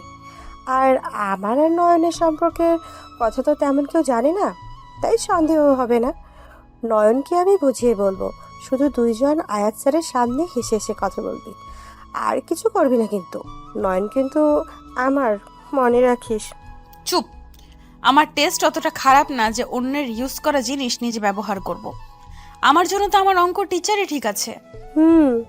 পরের দিন থেকে প্ল্যান মতো কাজ করা শুরু করলো। আয়াত ক্লাসে আসলে তনয়া নয়ন এর সাথে কথা বলতো, হাসাহাসি করতো। কলেজ থেকে প্রায় একসাথে যেত, এমনকি আয়াতের বাসায় কেউ দুজন একসাথে বসতো, কথা বলতো। আয়াত সেগুলো নোটিশ করতো আর ভীষণ রাগী চোখে তনয়ার দিকে তাকাতো। তনয়া সেগুলো দেখে মনে মনে হাসতো। তো সেদিন আয়াত পার্কে আসবে সেটা তনয়া জানতো, তাই আগে থেকে নয়নের সাথে পার্কে গিয়ে বসে কথা বলছে আর জোরে হাসছে। সেটা দেখে আয়াতের পা থেকে মাথা পর্যন্ত গরম হয়ে গেল। সাথে সাথে গিয়ে তনয়ার সামনে দাঁড়ালো। তনয়ার হাতটা টেনে ধরে দাঁড় করিয়ে ঠাস। আয়াত এখন তনয়াকে জড়িয়ে ধরে আছে। তনয়াও এখন নিজেকে ছাড়ানোর বৃথা চেষ্টা করছে না। আয়াতের বুকে কান পেতে ও হৃদয়ের আওয়াজটা শোনার চেষ্টা করছে। চোখ বন্ধ করে অনুভব করছে ও হৃদয়ের আওয়াজটা। হঠাৎ কি একটা মনে করে আয়াত তনয়াকে ছেড়ে দিয়ে চলে যেতে চাইল। এবার তনয়া আয়াতের হাতটা টেনে ধরলো। দাঁড়ান। আয়াত মাথা নিচু করে দাঁড়িয়ে আছে। যখন তখন আমাকে চর মারবেন, আবার জড়িয়ে ধরবেন। আমার গালটা কি বাংলা লিঙ্ক থামে পাইছেন? চর মারলেন তো মারলেন, তারপর টানা 10 মিনিট জড়িয়ে ধরে রাখলেন। দেখেন লোকজন কেমন করে তাকিয়ে আছে। আপনার সমস্যাটা কি বলবেন? কোনো সমস্যা নেই, আমার কাজ আছে। যতই কাজ থাকুক, আমার প্রশ্নের উত্তর না দিয়ে যেতে পারবেন না। আমি তোমার প্রশ্নের উত্তর দিতে বাধ্য নই। বাধ্য, 100 বার বাধ্য। স্যার আমি জানি আপনি আমাকে, কিন্তু আপনি কেন আমায় ইগনোর করছেন সেটা বলবেন প্লিজ। আর হ্যাঁ, নয়নের সাথে আমার কোনো সম্পর্ক নাই। এতদিন যা দেখেছেন সবটাই আপনাকে রাগানোর জন্য। তনয়া, তোমার বয়স কত? আপনার তো অন্য কিছু বলার কথা। আগে বলো, তারপর বলছি। 17 বছর। 18 বছর হতে কতদিন বাকি? এইচএসসি পরীক্ষার বাকি তো প্রায় 5 মাস, আর পরীক্ষার মধ্যেই 18তে পা দিব। তোমার প্রশ্নের জবাবগুলো আমি তোমার এইচএসসি পরীক্ষার পর দিব, কিন্তু তার আগে তোমাকে আমাকে একটা ওয়াদা করতে হবে। কি ওয়াদা? তোমাকে পরীক্ষায় ভালো রেজাল্ট করতে হবে। যদি তা না করো তাহলে আর আমার সাথে কথা বলার চেষ্টাও করবে না। ওকে, ডান। তনয়া পরের দিন থেকে কলেজে যেত। আয়াত ক্লাস করাতো, কিন্তু তনয়ার দিকে তাকাতো না পর্যন্ত। তনয়ার মনে মনে খুব অভিমান হতো আয়াতের উপর। এমনকি আয়াতের বাসায় পড়তে গেলেও আয়াত চুপচাপ পড়াতো, কিন্তু সহজে তনয়ার দিকে তাকাতো না। আয়াতের এমন আচরণে তনয়ার খুব কষ্ট লাগতো। আয়াতের এভাবে ইগনোর করাটা তনয়া মেনে নিতে পারছিল না। কয়েক মাস মাত্র বাকি পরীক্ষার, তাই কলেজ কমিটি আর সালার মিলে সিদ্ধান্ত নিল সব পরীক্ষার্থীদের নিয়ে কক্সবাজারে ঘুরতে যাবে। যেহেতু সব টিচাররা যাবে তাই আয়াতও তাদের সাথে যাবে। তনয়া সেটা শুনে ভাবলো, আমি গেলে হয়তো স্যার ঠিকমতো এনজয় করতে পারবে না, তার থেকে আমার না যাওয়াটাই বেটার। তাই ওর বন্ধুদের বললেও যাবে না। সেটা নেহা আয়াতকে বলে দেয়। পরের দিন আয়াত ক্লাসে এসে বলে, স্টুডেন্ট, এটা একটা শিক্ষা সফর। আমার মতে এখানে সবার যাওয়া উচিত। কেউ নিজের ব্যক্তিগত সমস্যা এটার মধ্যে টেনে না আনলেই বোধহয় ভালো হবে। তনয়া বুঝলো আয়াত কথাগুলো ইনডিরেক্টলি তনয়াকে বলেছে। তনয়া তারপর কি ভেবে যেন যাওয়ার জন্য রাজি হয়ে গেল। আগে আয়াত যতটা না তনয়াকে ইগনোর করত, তনয়া এখন তার থেকে 3 গুণ বেশি আয়াতকে ইগনোর করে।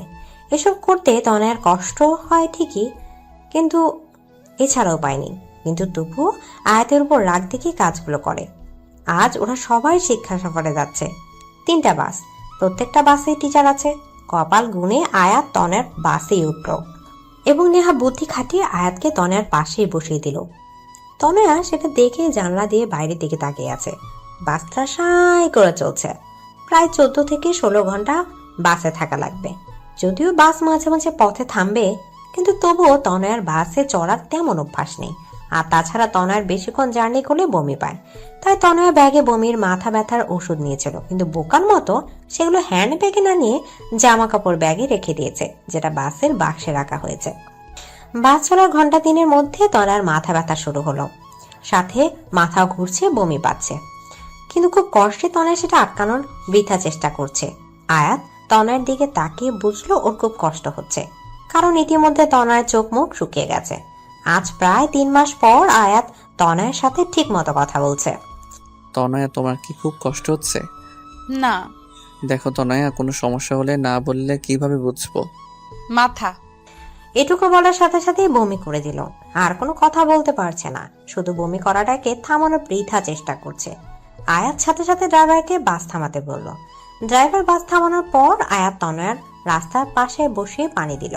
তনয়ার বমি করা দেখে কোনো বন্ধু ওর কাছে আসলো না, কারণ ব্যাপারটা স্বাভাবিক। মানুষ বমি জিনিসটাকে বড্ড অস্বস্তিকর বিষয় ভাবে। কিন্তু আয়াত তনয়ার কাছে গিয়ে ওর পিঠে হালকাভাবে হাত বুলিয়ে দিচ্ছিল, ওকে পানি খাইয়ে দিলেও ওর মুখটা ভালোভাবে পরিষ্কার করে দিচ্ছিল। তনয়া অপলক দৃষ্টিতে আয়াতের দিকে তাকিয়ে ভাবছে, লোকটার প্রত্যেকটা কাজে আমার প্রতি ভালোবাসার অনুভূতি পাই, কিন্তু কেন আমাকে নিজের থেকে এত দূরে রাখে? কি তার সেই সমস্যা? তারপর তনয়াকে ওষুধ খাইয়ে সবাই আবার বাসে ওঠে। বমি করার পর তনয়া অনেকটা ক্লান্ত হয়ে পড়ে, যার কারণে তনয়া কিছু দূর যেতেই ঘুমিয়ে পড়ে। বাসে প্রায় সবাই অনেক হইহুল্লোড় করার কারণে ক্লান্ত হয়ে ঘুমাচ্ছে। আয়াত দেখলেও তনয়ার মাথাটা বারবার নিচের দিকে পড়ে যাচ্ছিল, যেমন ঘুমের মাঝে মানুষের হয়। তাই আয়াত নিজের হাতটা তনয়ার কাঁধে রেখে তনয়ার মাথাটা নিজের কাঁধে রাখলো। আয়াত অপলক দৃষ্টিতে তনয়ার দিকে তাকিয়ে আছে আর ভাবছে, ইস, যদি সারা জীবনের মতো তোমাকে এভাবে রাখতে পারতাম। কিন্তু হয়তো আমার ভাগ্যে তোমাকে পাওয়াটা নাই। তোমাকে পেলে হয়তো জীবনে কোনো চাওয়া থাকতো না, কিন্তু বিবেকের কাছে আবেগ আর সমস্ত চাওয়া সবসময় পরাজিত। আমি জানি তোমাকে ভালোবাসাটা আমার তুচ্ছ আবেগ না, কিন্তু সত্যিকারের ভালোবাসাটাও এক ধরনের তীব্র আবেগ। খুব ইচ্ছা করে এই পিচ্চি তনয়াটাকে আমার হৃদয়ের কাছে সারা জীবনের জন্য বন্দি করে রাখি, কিন্তু আমি জানি হয়তো তা সম্ভব না। আমি তোমাকে আমার সমস্যার কথাগুলো বললে হয়তো তোমার জীবনটা তছনছ হয়ে যাবে, তোমার ভবিষ্যৎটা নষ্ট হয়ে যাবে, কারণ কষ্ট সহ্য করার বয়সটা যে তোমার এখনো হয়নি। আয়াত তনয়ার দিকে তাকিয়ে থাকতে থাকতে ঘুমিয়ে পড়ে। কিছুক্ষণ পর তনয়ার ঘুম ভাঙে, কিন্তু তনয়ার মনে হচ্ছে কারো হৃদয়ের মাঝে আছে ও। মাথাটা হালকা ওঠাতেই দেখে আয়াতের কাঁধে ওর মাথাটা রাখা। নিজের অজান্তেই তনয়ার হাসি ফুটে উঠল। তনয়া ভাবছে, ভবিষ্যতে আমি আয়াত স্যারকে পাবো কিনা জানি না, তার সাথে সারা জীবন কাটাতে পারবো কিনা জানি না, কিন্তু এই যে মুহূর্তগুলো তার সাথে কাটাচ্ছি, এর থেকে ভালো মুহূর্ত আর আমার জীবনে আসবে কিনা আমি তাও জানি না, কিন্তু এই মুহূর্তগুলোকে আমি আমার সবটা দিয়ে উপভোগ করতে চাই। হঠাৎ রাস্তার উঁচু নিচু ঢালে বাস লাফিয়ে উঠায় আয়াতের ঘুমটা ভেঙে গেল। তনয়াও অনেকটা হকচকিয়ে উঠল। তনয়া আয়াতের দিকে তাকিয়ে লজ্জা পেয়ে বাইরের দিকে তাকালো। তনয়া, তোমার এখন কেমন লাগছে? আগের থেকে অনেকটা বেটার স্যার। কিছু খাবে? না স্যার। এর মধ্যে বাস ঢাকা পৌঁছে গেল। ঢাকায় প্রায় ঘন্টাখানেক বাস থামলো। সবাই খাবার জন্য হোটেলে ঢুকলো। সবাই যে যার মতো খাচ্ছে, কিন্তু আয়াত তনয়াকে শুধু ভাত, করলা ভাজি আর ডাল দিল। আমি এগুলো খাবো না। সেটা বলে তো হবে না, এখনো অনেকটা পথ জার্নি করতে হবে। অন্য কিছু খেলে তুমি আবার বমি করবে। দেখো, তোমাকে সাপোর্ট করতে আমিও একই খাবার খাচ্ছি। প্লিজ খাও তনয়া, নয়তো তোমার শরীর আরও খারাপ লাগবে। তনয়া আয়াতের কথা আর ফেলতে পারলো না, তাই কষ্ট হলো খাবারটা খেয়ে নিল। তারপর আয়াত ওকে বমির আর মাথা ব্যথার ওষুধ খাওয়ালো। ঢাকা থেকে কক্সবাজার পৌঁছাতে অনেক রাত হয়ে গেল। তনয় আর বমি করেনি। হোটেলে আগে থেকে বুকিং করা ছিল, তাই কোনো সমস্যা হলো না। যেহেতু রাত অনেক, সবাই খুব ক্লান্তও ছিল, তাই খেয়েই সবাই ঘুমিয়ে পড়লো। পরের দিন সকালে সবাই যে যার মতো বিচে ঘুরতে গেল। আয়াত আর তনয়ের আসার কথা শুনে লিমাও সেখানে আসলো, কারণ লিমা তো চট্টগ্রামে থাকে। লিমাকে আয়াত তনয়ের সাথে হওয়ার কথাটা খুলে বলল। কিন্তু আয়াত, তুই কি সত্যি ওকে ভালোবাসিস না? না। এই মিথ্যাটা না তুই অন্য কারোর কাছে বলিস। একেবারে ফ্লপ মার্কা অ্যাক্টিং। ওকে সারা জীবনের জন্য আমার করে পাওয়া মনে হয় আমার কপালে নেই রে। কি সমস্যা আয়াত, বল না প্লিজ। আয়াত, তোর আবার কোনো বড় ধরনের অসুখ করেনি তো? আরে না, সমস্যাটা তুই জানিস, হয়তো খেয়াল নেই। কি সেটা আয়াত? তুই তো আমার বড় ভাইয়া আয়ানের কথা জানিস। হ্যাঁ, সে একটা মেয়েকে ভালোবাসে, পালিয়ে বিয়ে করেছিল বলে তোর বাবা তার সাথে কোনো সম্পর্ক রাখেনি। হ্যাঁ, কিন্তু ভাইয়া ভালোবেসে বিয়ে করেছে বলে বাবা ততটা রাগ করেনি। আসলে বাবা তার বন্ধুর এক মেয়ের সাথে ভাইয়ার বিয়ে ঠিক করেছিল, কিন্তু ভাইয়া বাবাকে কিছু না বলে বিয়ে করায় বাবার বন্ধুর তাকে অনেক অপমান করেছিল। কিন্তু বাবা তার অপমানে অতটা কষ্ট পায় নাই যতটা ভাইয়া তার কাছে সত্যি লুকিয়েছে বলে পেয়েছে। বাবা আগেই বলেছে তিনি মিথ্যাকে ঘৃণা করেন, আর তাছাড়া বাবা সবসময় আমাদের সাথে বন্ধুসুলভ ছিল, কিন্তু তবু ভাইয়া বলেনি। তারপর থেকে বাবা ভাইয়ার সাথে কোনো সম্পর্ক রাখিনি। আমি অনেকবার চেষ্টা করেছি বাবাকে বোঝানোর, কিন্তু তিনি আমার কোনো কথাই শোনেননি। আসলে মানুষ একবার তীব্র কষ্ট পেলে তার মনটা পাথরের মতো হয়ে যায়। তখন শত আবেগ অনুভূতি তার মনকে ছুঁতে পারে না। বাবার ক্ষেত্রেও তাই হয়েছে। কিন্তু আয়াত, তোর ভাইয়ের ভালোবাসার সাথে তোর ভালোবাসার কি সম্পর্ক? হ্যাঁ, সেটাই বলছি। আচ্ছা লিমা, তুই কি জানিস তনয় আমাকে ঠিক কতদিন ধরে ভালোবাসে? হ্যাঁ, প্রায় 4 বছর।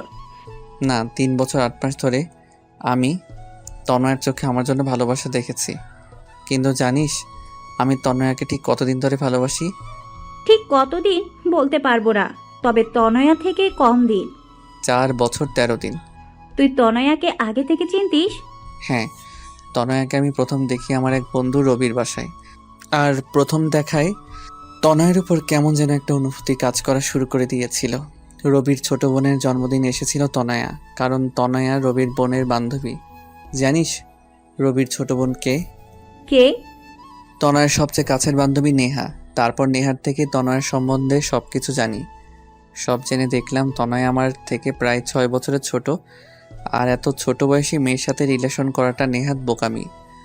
আর তাছাড়া তনয়া তখন রিলেশনে জড়ালে ওর পড়ালেখায় ক্ষতি হতো, ওর ভবিষ্যৎ অন্ধকারের দিকে যেত। যাকে এতটা ভালোবেসে ফেলেছি তার ভবিষ্যৎ কিভাবে নষ্ট করি বলো? আর তাছাড়া দুটো মানুষ যখন রিলেশনে থাকে তখন একে অপরের মাঝে কিছুদিন পর শয়তানের তাড়নায় একটা আলাদা অনুভূতি তৈরি হয়। চুম্বকের বিপরীত মেরু যেমন একে অপরকে আকর্ষণ করে, ঠিক তেমনি প্রেমিক প্রেমিকের মধ্যেও এ আকর্ষণ কাজ করে। আর তখন তারা না চাইতেও নোংরামিতে জড়িয়ে পড়ে। আমি তো ছেলে, নোংরামি করে পার পেয়ে যেতাম, কিন্তু আমার তনয়া তো ছোট, ও হয়তো সমাজের প্যাঁচ বুঝতে না পেরে নিজের ক্ষতি করে বসতো। তাই সবসময় তনয়ের থেকে দূরে দূরে থেকে ওকে ভালোবেসেছি।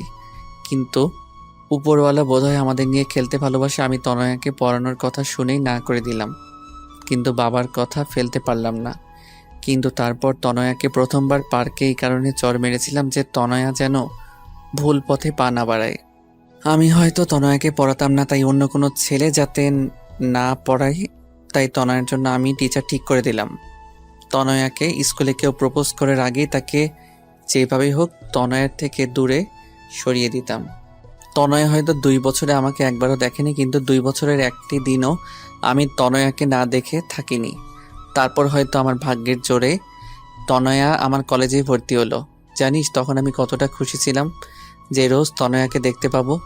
রোজ রোজ ক্লাসের সবাইকে পড়ানোর বাহানায় বারবার তনয়াকে চোরের মতো দেখতাম। কিন্তু তার কিছুদিন পরই ভাইয়া ওই ঘটনাটা ঘটালো। তারপর তনয়া যখন সিঁড়ি দিয়ে পড়ে গিয়ে ব্যথা পেয়েছিল, তখন ওর অবস্থা দেখে আমার প্রচণ্ড কষ্ট হতো। তনয়া সুস্থ হওয়ার পর কয়েক মাস খুব সুন্দর ছিল জানিস। তনয়ের সাথে খুব ভালো বন্ধুত্ব হয়ে গেছিল। কিন্তু সমস্যাটা হলো কয়েক মাস আগে। তারপর থেকে আমি তনয়াকে অ্যাভয়েড করে চলতে থাকি। কি হয়েছে কয়েক মাস আগে? কয়েক মাস আগে একদিন রাতে বাবা আমায় বলল, আয়াত, তোকে কিছু কথা বলবো, রাখবি? কেন রাখবো না বাবা, বলো কি বলবা। তোর ভাইয়া তো আমার কোনো কথা শুনেনি, আমার সম্মানের কথাও ভাবেনি, কিন্তু আমি তোকে সব থেকে বেশি ভরসা করি। তুই কি আমার বিশ্বাস রাখবি? আমি আমার বন্ধুর মেয়ের সাথে তোর বিয়ে ঠিক করে এসেছি। মেয়েটা বর্তমানে বাইরে আছে, কয়েক মাস পরে দেশে আসবে। তার কিছুদিন পর তোর সাথে তার বিয়ে হবে। কিরে, তুই রাজি তো? নাকি তুইও আয়নের মতো কাউকে? আয়াত ওর বাবা কথা ভেবেই নিজের ভালোবাসার কথাটা লুকিয়ে বলল, না বাবা, তেমন কিছু না। তুমি যা ভালো বোঝো তাই করো, আমি তোমার বিশ্বাস কখনো ভাঙবো না। আমি জানতাম তুই এই কথাই বলবি।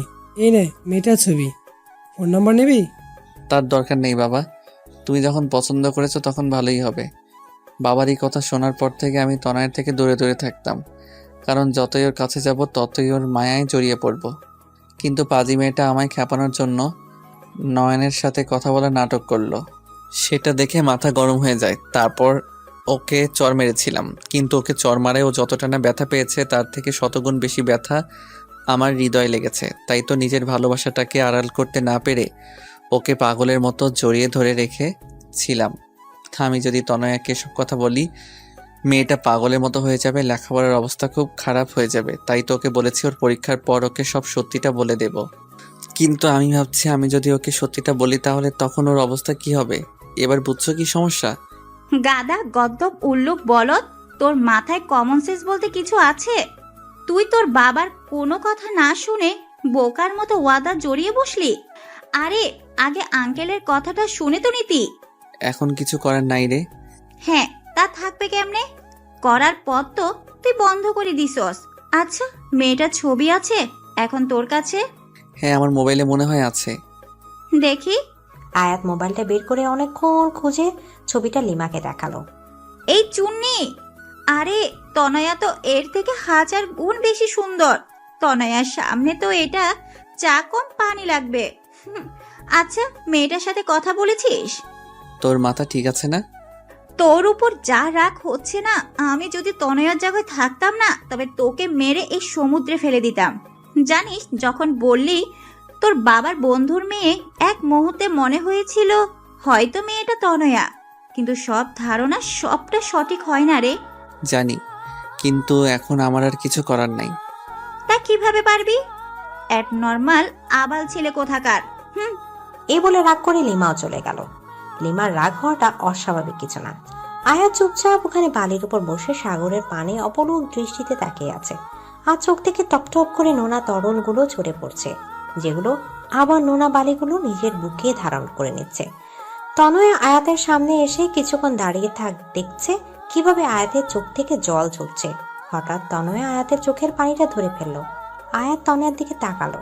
তনয়া বলল, জানেন স্যার, আমার মা বলেছিল ছেলেরা নাকি খুব বেশি কষ্ট না পেলে কাঁদে না, আর যদি কাঁদে তাহলে ছেলেদের চোখের জলগুলো নাকি মুক্তোর চেয়েও দামি হয়। আর আপনি এত দামি জিনিসগুলোকে এইভাবে অপচয় করছেন। মা আরও বলেছেন যদি আমাদের মনে খুব বেশি কষ্ট লাগে তাহলে নিজের কাছের মানুষের কাউকে জড়িয়ে ধরে কাঁদলে নাকি কষ্ট কমে যায়। আপনিও আপনার কাছের কাউকে জড়িয়ে ধরে কাঁদুন, দেখবেন মন হালকা লাগবে। দাঁড়ান, আমি লিমা আপুকে ডেকে দিচ্ছি। এই বলে তনয়ার সামনে পা বাড়ানোর আগে আয়াত তনয়ার হাতটা টেনে ধরলো। তনয় পেছনে ফিরে তাকানোর সাথে সাথে আয়াত তনয়াকে টান দিয়ে নিজের বুকের মাঝে চেপে ধরে। শক্ত করে তনয়াকে জড়িয়ে ধরে আয়াত কান্না করছে। তনয় কিছু হতভম্ব হয়ে গেল, কিন্তু আয়াতের এই অবস্থা থেকে কিছু বলল না, শুধু বলল, কি হয়েছে স্যার, আমাকে কি বলা যায়? আয়াত তনয়কে শক্ত করে জড়িয়ে ধরে আছে আর ভাবছে, আমি তোমাকে সারা জীবনের জন্য আমার বুকে রাখতে চাই, কিন্তু আমি জানি আমি হয়তো তোমাকে পাবো না। কিন্তু তবুও বেহায়া মনটা সবসময় তোমাকে আমার করে পেতে চাই। চলুন স্যার, কিছুক্ষণ সাগরের পানিতে পা ডুবিয়ে হাঁটি। সমুদ্রের বিশালতায় তাকিয়ে নিজের কষ্টগুলোকে সমুদ্রের ঢেউয়ের সাথে মিশিয়ে দেই, যাতে ঢেউ পাড়ে এসে আমাদের সকল কষ্টগুলোকে নিজের সাথে ভাসিয়ে নিয়ে গিয়ে সমুদ্রের বুকে মিলিয়ে দেয়। তারপর তনয়া আয়াতের হাত ধরে সমুদ্রের পাড়ে হাঁটতে লাগলো। আয়াত তাকিয়ে দেখছে তনয়াকে। তনয়ার চুলগুলো প্রবল বাতাসে বারবার ওর মুখে পড়ছে, আর তনয়া সেগুলো বারবার সরানোর বৃথা চেষ্টা করছে। আয়াতের মন চাচ্ছে তনয়ার অবদ্ধ চুলগুলো নিজ হাতে ওর কানের পেছনে গুজে দিতে, আলতো করে তনয়ার গালটাকে ছুঁয়ে দিতে, ওর চোখের দিকে তাকিয়ে চোখের গভীরতা হারিয়ে যুগ যুগ কাটিয়ে দিতে, আর বারবার বলতে ইচ্ছা করে, I love you Tanaya, I love you lot. হঠাৎ ফোনের রিংয়ের শব্দে আয়াতের ভাবনা ছেদ পড়ল। হ্যাঁ লিমা বলো। সরি, তখন তোর উপর রাগ উঠে গেছিল, তাই তোকে যা তা বলে ফেলেছি। It's okay. শোন আয়াত, ভবিষ্যতে কি হবে তা হয়তো আমরা জানি না, কিন্তু বর্তমানটা তো আমরা নিজের মতো করে সাজাতে পারি। তোর জীবনে পরবর্তীতে কি হবে তা আল্লাহর উপর ছেড়ে দে, কিন্তু যে 2 দিন তুই এখানে আছিস তনয়ার সাথে ভালোভাবে কথা বল, ওর সাথে ভালো সময় কাটা। হতে পারে এই 2 দিন তোর জীবনের সবচেয়ে সুখের মুহূর্ত হয়ে স্মৃতির পাতায় রয়ে যাবে। পারলে আমার কথাটা রাখিস। বাই। লিমা ফোনটা কাটলে আয়াত ফোনটা পকেটে রেখে তনয়াকে বলল, তনয়া, হ্যাঁ বলুন স্যার। আচ্ছা তনয়া, যে 2 দিন আমরা এখানে থাকবো সেই 2 দিন কি আমরা বন্ধু হতে পারি? কেন নয়? থ্যাঙ্কস। তনয়া আয়াতকে ধাক্কা মেরে পানিতে ফেলে দিয়ে হাসছে। এটা কি করলে? কেন আমরা না এখন বন্ধু? আচ্ছা দাঁড়াও, তোমাকেও চোবাবো এখন। নো। সারাদিন দুজন অনেক মজা করলো। তারপর সন্ধ্যাবেলা দুজন হেঁটে হেঁটে হোটেলে ফিরছিল। তখন আয়াত হাঁটছে আর ভাবছে, যেদিন তনয়া সত্যিটা জানবে ও ঠিক কিরকম রিয়াক্ট করবে, তা ভেবে মনটা সমুদ্রে ওঠা অশান্ত ঝড়ের মতো উথাল পাথাল করছে। কক্সবাজারে যে 2 দিন ছিল সেই 2 দিন আয়াত আর তনয়া খুব সুন্দর সময় কাটিয়েছে। লিমার সাথে ওরা দুজন অনেক জায়গা ঘুরেছে। তনয়া আয়াতকে সুন্দর একটা শামুকের তাজমহল শোপিস গিফট করলো। আয়াত প্রথমে নিতে চায়নি, কিন্তু তনয়ের ছেলে মানুষের কাছে হার মানতে হলো। স্যার জানেন, তাজমহল হচ্ছে ভালোবাসার প্রতীক। আয়াত তনয়ার কথা কোনো উত্তর দিল না, শুধু তনয়াকে সুন্দর একটা ওড়না গিফট করলো।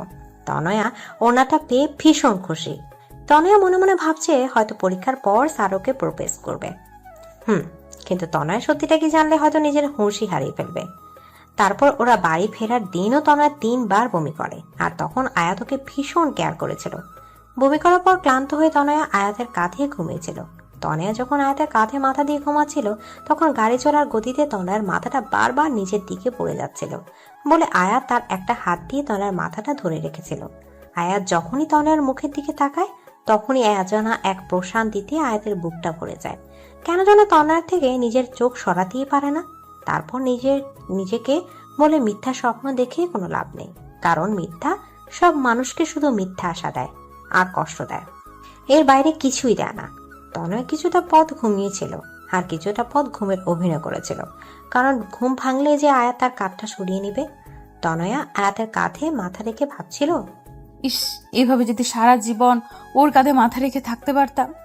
জানি না কি লেখা আছে আমাদের ভাগ্যে, কিন্তু ভাগ্যে যাই লেখা থাকুক না কেন, সারা জীবন আমি আমার অঙ্ক টিচারকেই ভালোবাসবো। বরিশাল পৌঁছাতে পৌঁছাতে অনেক রাত হয়ে গেল। প্রায় সব মেয়েদেরই বাড়ির লোক এসে নিয়ে গেছে, কিন্তু তনয়ার বাবা সেদিন শহরে ছিল না। তাই তনয়ার মা আয়াতকে ফোন করে বলেছে ও যেন তনয়াকে বাড়ি পৌঁছে দেয়। তাই আয়াত তনয়াকে নিজের গাড়িতে করে তনয়াদের বাড়িতে দিকে যায়।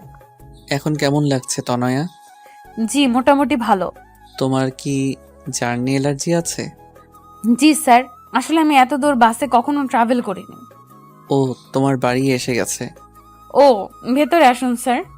না, অনেক রাত হয়ে গেছে, এখন আর ভিতরে যাব না, বাড়ি যাব। ওকে, কিন্তু একবার গাড়ি থেকে বাইরে বের হন। কেন? আরে আগে বের হন, তারপর বলছি। আয়াত গাড়ি থেকে বের হয়ে দাঁড়াতে তনয়া হুট করে আয়াতকে জড়িয়ে ধরলো। আয়াত কিছুটা হতবাক হয়ে গেল। তনয়া অনেকক্ষণ আয়াতকে জড়িয়ে ধরে বলল, আমি জানি না পরীক্ষার পর আপনার সিদ্ধান্ত ঠিক কি হবে, কিন্তু এই যে 2 দিন আপনার সাথে কাটালাম, এটা আমার জীবনের সবচেয়ে স্মরণীয় দিন হয়ে আমার মনের মণিকোঠায় সারা জীবন গেঁথে থাকবে। আপনি যেমন আমার মনে গেঁথে আছেন, ঠিক তেমনি এই স্মৃতিগুলো গেঁথে থাকবে। ধন্যবাদ স্যার, আমার সাথে এত সুন্দর 2 দিন কাটানোর জন্য। আয়াত আর কিছু বলল না, নিজেকে তনয়ের থেকে ছাড়িয়ে চুপচাপ চলে গেল। পরের দিন থেকে সবাই লেখাপড়ায় অনেক ব্যস্ত হয়ে পড়ে, কারণ সামনে পরীক্ষা। আয়াত তনয়ার সাথে কথা বলে, কিন্তু কম। তনয়া পড়ার প্রেশার আপাতত ভালোবাসার পোকাগুলোকে বাক্সে বন্ধ করে রেখেছে। ওদের পরীক্ষা শুরু হলো। পরীক্ষার মধ্যে তনয়া 18তে পা দিল, কিন্তু পরীক্ষার কারণে কোনো সেলিব্রেশন হয়নি। আজ ওদের পরীক্ষা শেষ হলো। তনয়ের পরীক্ষা খুব ভালো হয়েছে, কারণ ও আয়াতকে প্রমিস করেছিল। পরীক্ষা শেষ হওয়ার পর তনয়া অধীর আগ্রহে আয়াতের ফোনের অপেক্ষা করতে লাগলো, কিন্তু প্রায় 1 মাস হয়ে গেছে, কিন্তু আয়াত ওকে দেখা করতে বলছে না। ফোনে তনয়ার সাথে কথা হলেও এই বিষয়টা আয়াত সব সময় এড়িয়ে যায়। এড়িয়ে যাবে না তো কি করবে? আয়াত তো তনয়ার মুখোমুখি হতেই ভয় করে। ঠিক কি বলবে ওকে? কিন্তু তনয়া আর অপেক্ষা করতে পারছে না, তাই সরাসরি আয়াতকে ফোন দিয়ে বলল, আপনি দেখা করবেন নাকি আমি আপনার বাসায় আসবো? না না, তার দরকার নেই। আসলে আমি তো এখন কিছু কাজে ঢাকা এসেছি, 2 সপ্তাহ পর আসতেছি। যেদিন আসবো তার পরের দিনই তোমার সাথে দেখা করব। 2 সপ্তাহ পর তনয় একটা রেস্টুরেন্টে বসে আয়াতের জন্য অপেক্ষা করছে। এই 2 সপ্তাহ যে তনয় ঠিক কিভাবে কাটিয়েছে তা শুধু তনয়াই জানে। কিছুক্ষণ পর আয়াত আসলো। তনয়ের বুকটা দুরু দুরু করছে। আয়াত ঠিক কি বলবে এটা ভেবে। কেমন আছো? ভালো।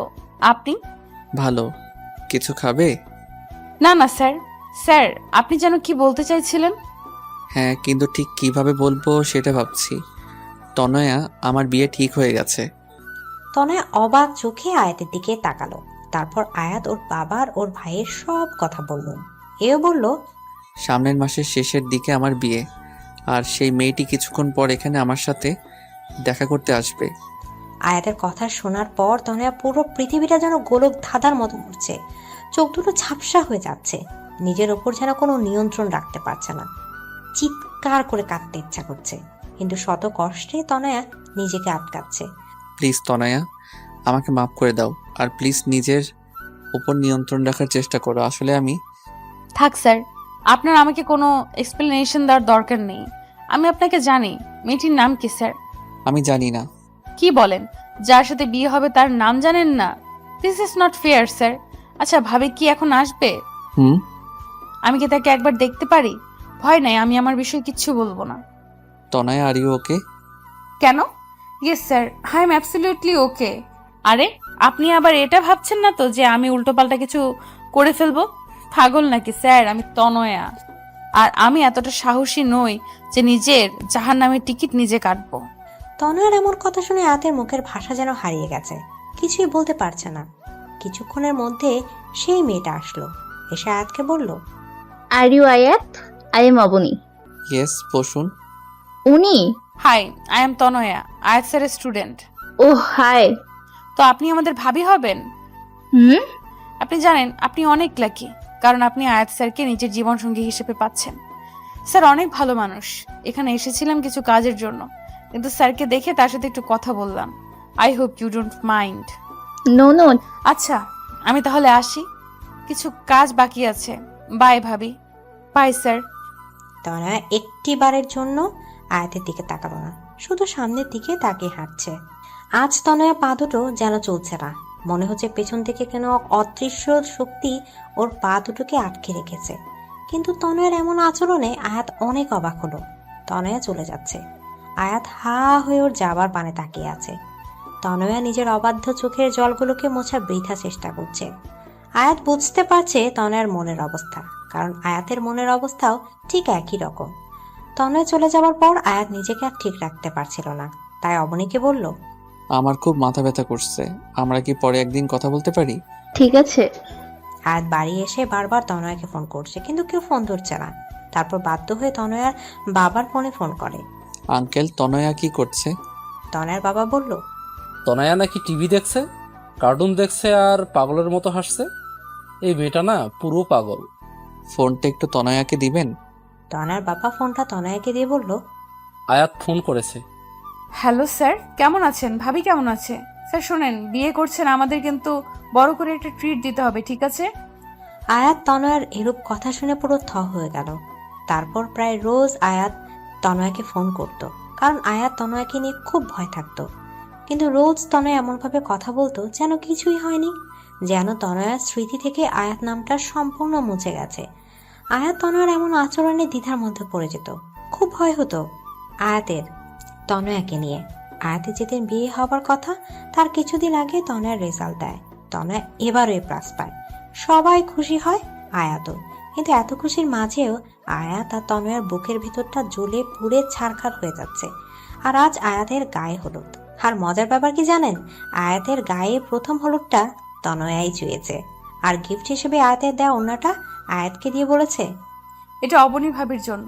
কারো শখের জিনিস নিজের কাছে রাখতে নেই। আয়াত কোনো কথা না বলে চুপচাপ ওড়নাটা হাতে নিল। সবার সাথে খুব হাসাহাসি মুখ করে কথা বলছে তনয়া, কিন্তু ওর মনের ভেতরটা হয়তো আয়াত ছাড়া আর কেউ বুঝতে পারছে না। গায়ে হলুদ পর্ব শেষে আয়াত তনয়াকে বলল, তোমার সাথে আমার কিছু কথা আছে, আমার সাথে এসো। হ্যাঁ বলুন স্যার। তনয়া, তুমি কি করে এতটা স্বাভাবিক আছো বলো? কেন স্যার, অস্বাভাবিক হওয়ার মতো কিছু হয়েছে কি? আয়াত এবার নিজের রাগ কন্ট্রোল করতে পারল না।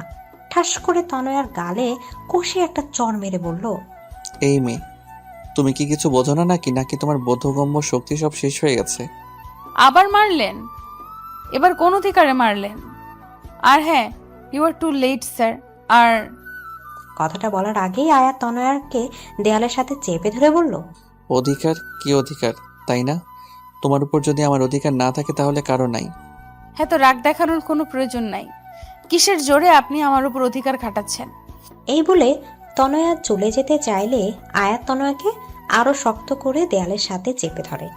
আয়াত তনয়ার একদম কাছে চলে যায়, এতটা যে একে অপরের নিঃশ্বাসের অনুভূতি পাচ্ছিল। আয়াত তনয়ার কাছে গিয়ে বলল, আমার ভালোবাসার জোরে আমি তোমার উপর অধিকার খাটাচ্ছি। একদিন পর যে অন্য কাউকে নিজের স্ত্রী হিসেবে স্বীকার করবে, তার মুখে ভালোবাসা অধিকার নামক কথা শোভনীয় লাগে না। আয়াত তনয়ার হাতটা শক্ত করে ধরে বলে, চলো, আজ এখন সবার সামনে আমি তোমাকে বিয়ে করব। দেখি কে কি করে, আমি কারো পরোয়া করি না। প্লিজ স্যার, রাগের মাথায় কোনো কাজ করবেন না। রাগ মানুষের গোছানো কাজকেও নষ্ট করে দেয়। প্লিজ বোঝার চেষ্টা করুন। Just set up. আয়াত তনয়াকে ওর বাবার কাছে নিয়ে যাবে, এর মধ্যে লিমা এসে বলল, আয়ান ভাইয়া এসেছে তার বউ নিয়ে।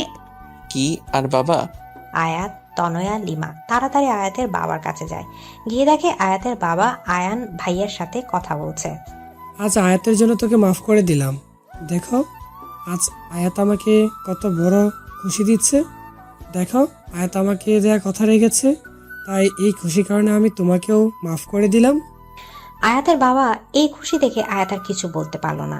তনয়া আয়াতকে সাইডে এনে বলে, দেখুন স্যার, আজ আপনার বাবা কত খুশি। আপনি কি চান তার এই খুশিটা নষ্ট হয়ে যাক? দেখুন স্যার, আমার আপনার উপর কোনো রাগ বা ক্ষোভ নেই। কেন জানেন? কারণ আপনি নিজের খুশির কথা না ভেবে আপনার বাবার খুশির কথা ভেবেছেন। আর এই জন্যই আমি আপনাকে না পাওয়ার জন্য মনে কোনো রাগ রাখি নাই। হ্যাঁ, আপনাকে না পাওয়ার দুঃখ, কষ্ট, আফসোস তো আছে, আর সারা জীবন থাকবে। কিন্তু আমি এটা ভেবে নিজেকে সামলে নেব যে আপনার বাবা মা আর আপনি সুখে আছেন। স্যার, বাবা মায়ের মতো কেউ হয় না। স্যার, আপনি তাদের কথা মেনে নিন। বাবা মাকে কষ্ট দিয়ে কেউ জীবনেও সুখী হতে পারে না, খুশি হতে পারে না। আর বাবা মাকে সুখী করার জন্য যদি নিজে কষ্ট পায়, তাহলে আল্লাহ সে কষ্টের প্রতিদান একদিন না একদিন ঠিকই দিবে। চলি স্যার, ভালো থাকবেন। আমি আজকেও আসতাম না, কিন্তু আজ শেষবারের মতো আপনাকে একবার দেখার লোভ সামলাতে পারলাম না। ভালো থাকবেন। এটা বলেই তনয়া ওখান থেকে চলে গেল। আর আয়াত হা হয়ে ওর যাবার পানে তাকিয়ে আছে। তনয়া একবারের জন্য পিছু তাকায়নি, হয়তো নিজের চোখের জলটা আয়াতকে দেখাতে চায়নি তাই। আজ আয়াতের বিয়ে, কিছুক্ষণের মধ্যেই বিয়ে হয়ে গেল। আয়াতের ঘোরের মতো লাগছে, একটা ঘোরের মধ্যে বিয়েটা হয়ে গেল। আয়াত মুখ থেকে যখন কবুল বলছিল তখন ও কলিজাটা যেন ছিঁড়ে যাচ্ছিল। বিয়ে হবার কিছুক্ষণ পর আয়াত তনয়ার কাছে ফোন করলো। ফোনটা নেহা ধরলো। হ্যাঁ স্যার বলেন। তনয়া কোথায়? বেঁচে আছে, ভয় নেই আপনার, আমার পাশেই আছে। কিন্তু আমি আপনাকে ওর সাথে কথা বলতে দিব না। আপনি আপনার নতুন বউয়ের কাছে যান। এই বলে নেহা ফোনটা কেটে দিল। আয়াত আর কথা বাড়ালো না। রাত অনেক হলো, কিন্তু আয়াত নিজের রুমের দিকে যাবার নামও করছে না। ওর ভাবি ওকে জোর করে রুমের ভিতরে ঢুকিয়ে দিল।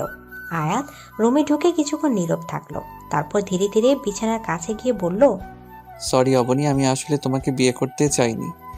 আমি অন্য একজনকে ভালোবাসি। তোমাকে স্ত্রী হিসেবে মেনে নেওয়া আমার পক্ষে সম্ভব না, পারলে আমাকে মাফ করে দিও।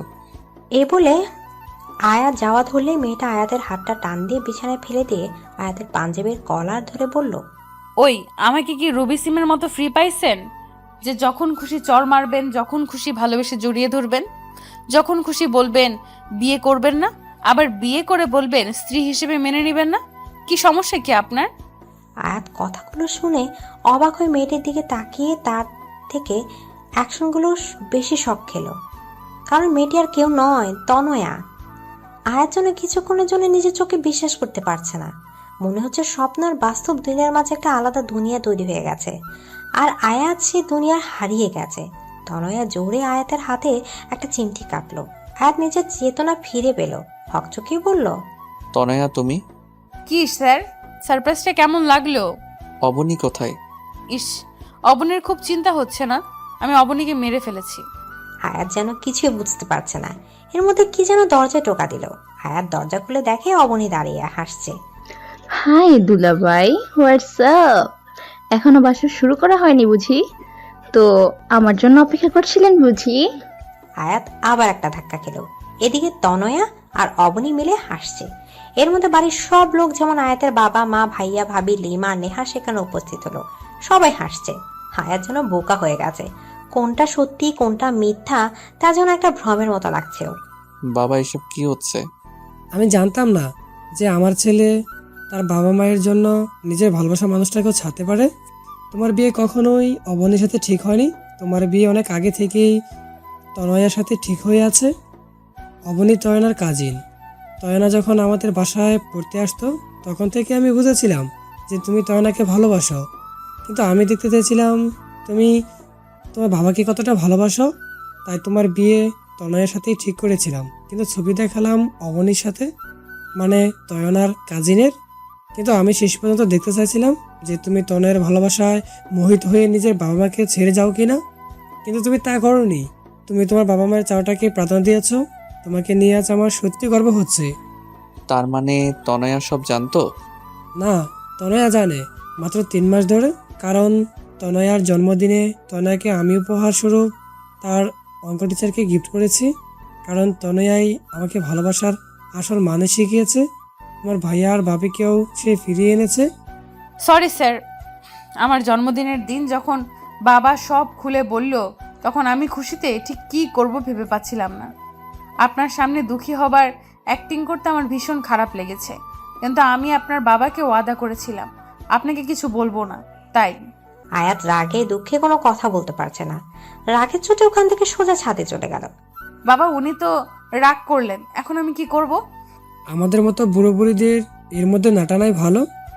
আয়না মা, চলো, অনেক রাত হয়েছে। তনয়া বোকার মতো সবার যাওয়ার পানে তাকিয়ে রইল। তনয়া ধীমি পায়ে ছাদে উঠে দেখে ছাদের এক কোনায় আয়াত দাঁড়িয়ে আছে। তনয়া কি করবে ঠিক ভেবে পাচ্ছে না, তাই আস্তে গিয়ে আয়াতকে পেছন থেকে জড়িয়ে ধরলো। তারপর আয়াতকে নিজের থেকে ফিরিয়ে বলল, সরি স্যার। আয়াত কোনো কথা না বলে তনয়াকে শক্ত করে জড়িয়ে ধরে হু হু করে কেঁদে দিল। আয়াতের কান্না দেখে তনয়া কেঁদে ফেলে। তারপর বলে, বললাম তো সরি। সরি বললেই সব ঠিক হয়ে গেল বুঝি? জানো এই কয় মাস কীরকম মানসিক চাপের মধ্যে দিয়ে গেছি? ইস, মাত্র কয়টা মাস, আর আমাকে যে 4.5 বছর ধরে ধরে রেখেছেন তার বেলায়। ইটস রিভেঞ্জ, এখন শোধবোধ। তাহলেও তো তুমি কম, কারণ আমি তোমাকে কবে থেকে ভালোবাসি জানো? জানি, লিমা আপু বলেছে। স্যার, যা হয়েছে সব ভুলে যান না প্লিজ। চলুন না নতুন করে শুরু করি। কি করে শুরু করি বলো তো? কেন, আবার কি হয়েছে? তুমি তো এখনো সেই সারে আটকে রয়েছ। আমি এখন তোমার বর, বুঝলা? আয়াত তনয়াকে শক্ত করে জড়িয়ে ধরে কপালে একটা ভালোবাসার পরশ এঁকে দেয়। That's not fair sir. Why? চর মারলেন গালে আর ভালোবাসা কপালে? শুধু গালে কেন, সব জায়গায় ভালোবাসা দিয়ে দেই। এই একদম না। তা বললে তো হবে না ম্যাডাম। 5 বছর ধরে ওয়েট করছি, আর পারবো না। অতঃপর তনয়া এখন অঙ্কের উপর অনার্স করছে। আর মজার বিষয় কি জানেন, আয়াত সেই কলেজেই প্রফেসরগিরি শুরু করেছে। তনয়াকে দুবেলা অঙ্ক, সাথে সাথে ভালোবাসার পাঠটাও শেখায়।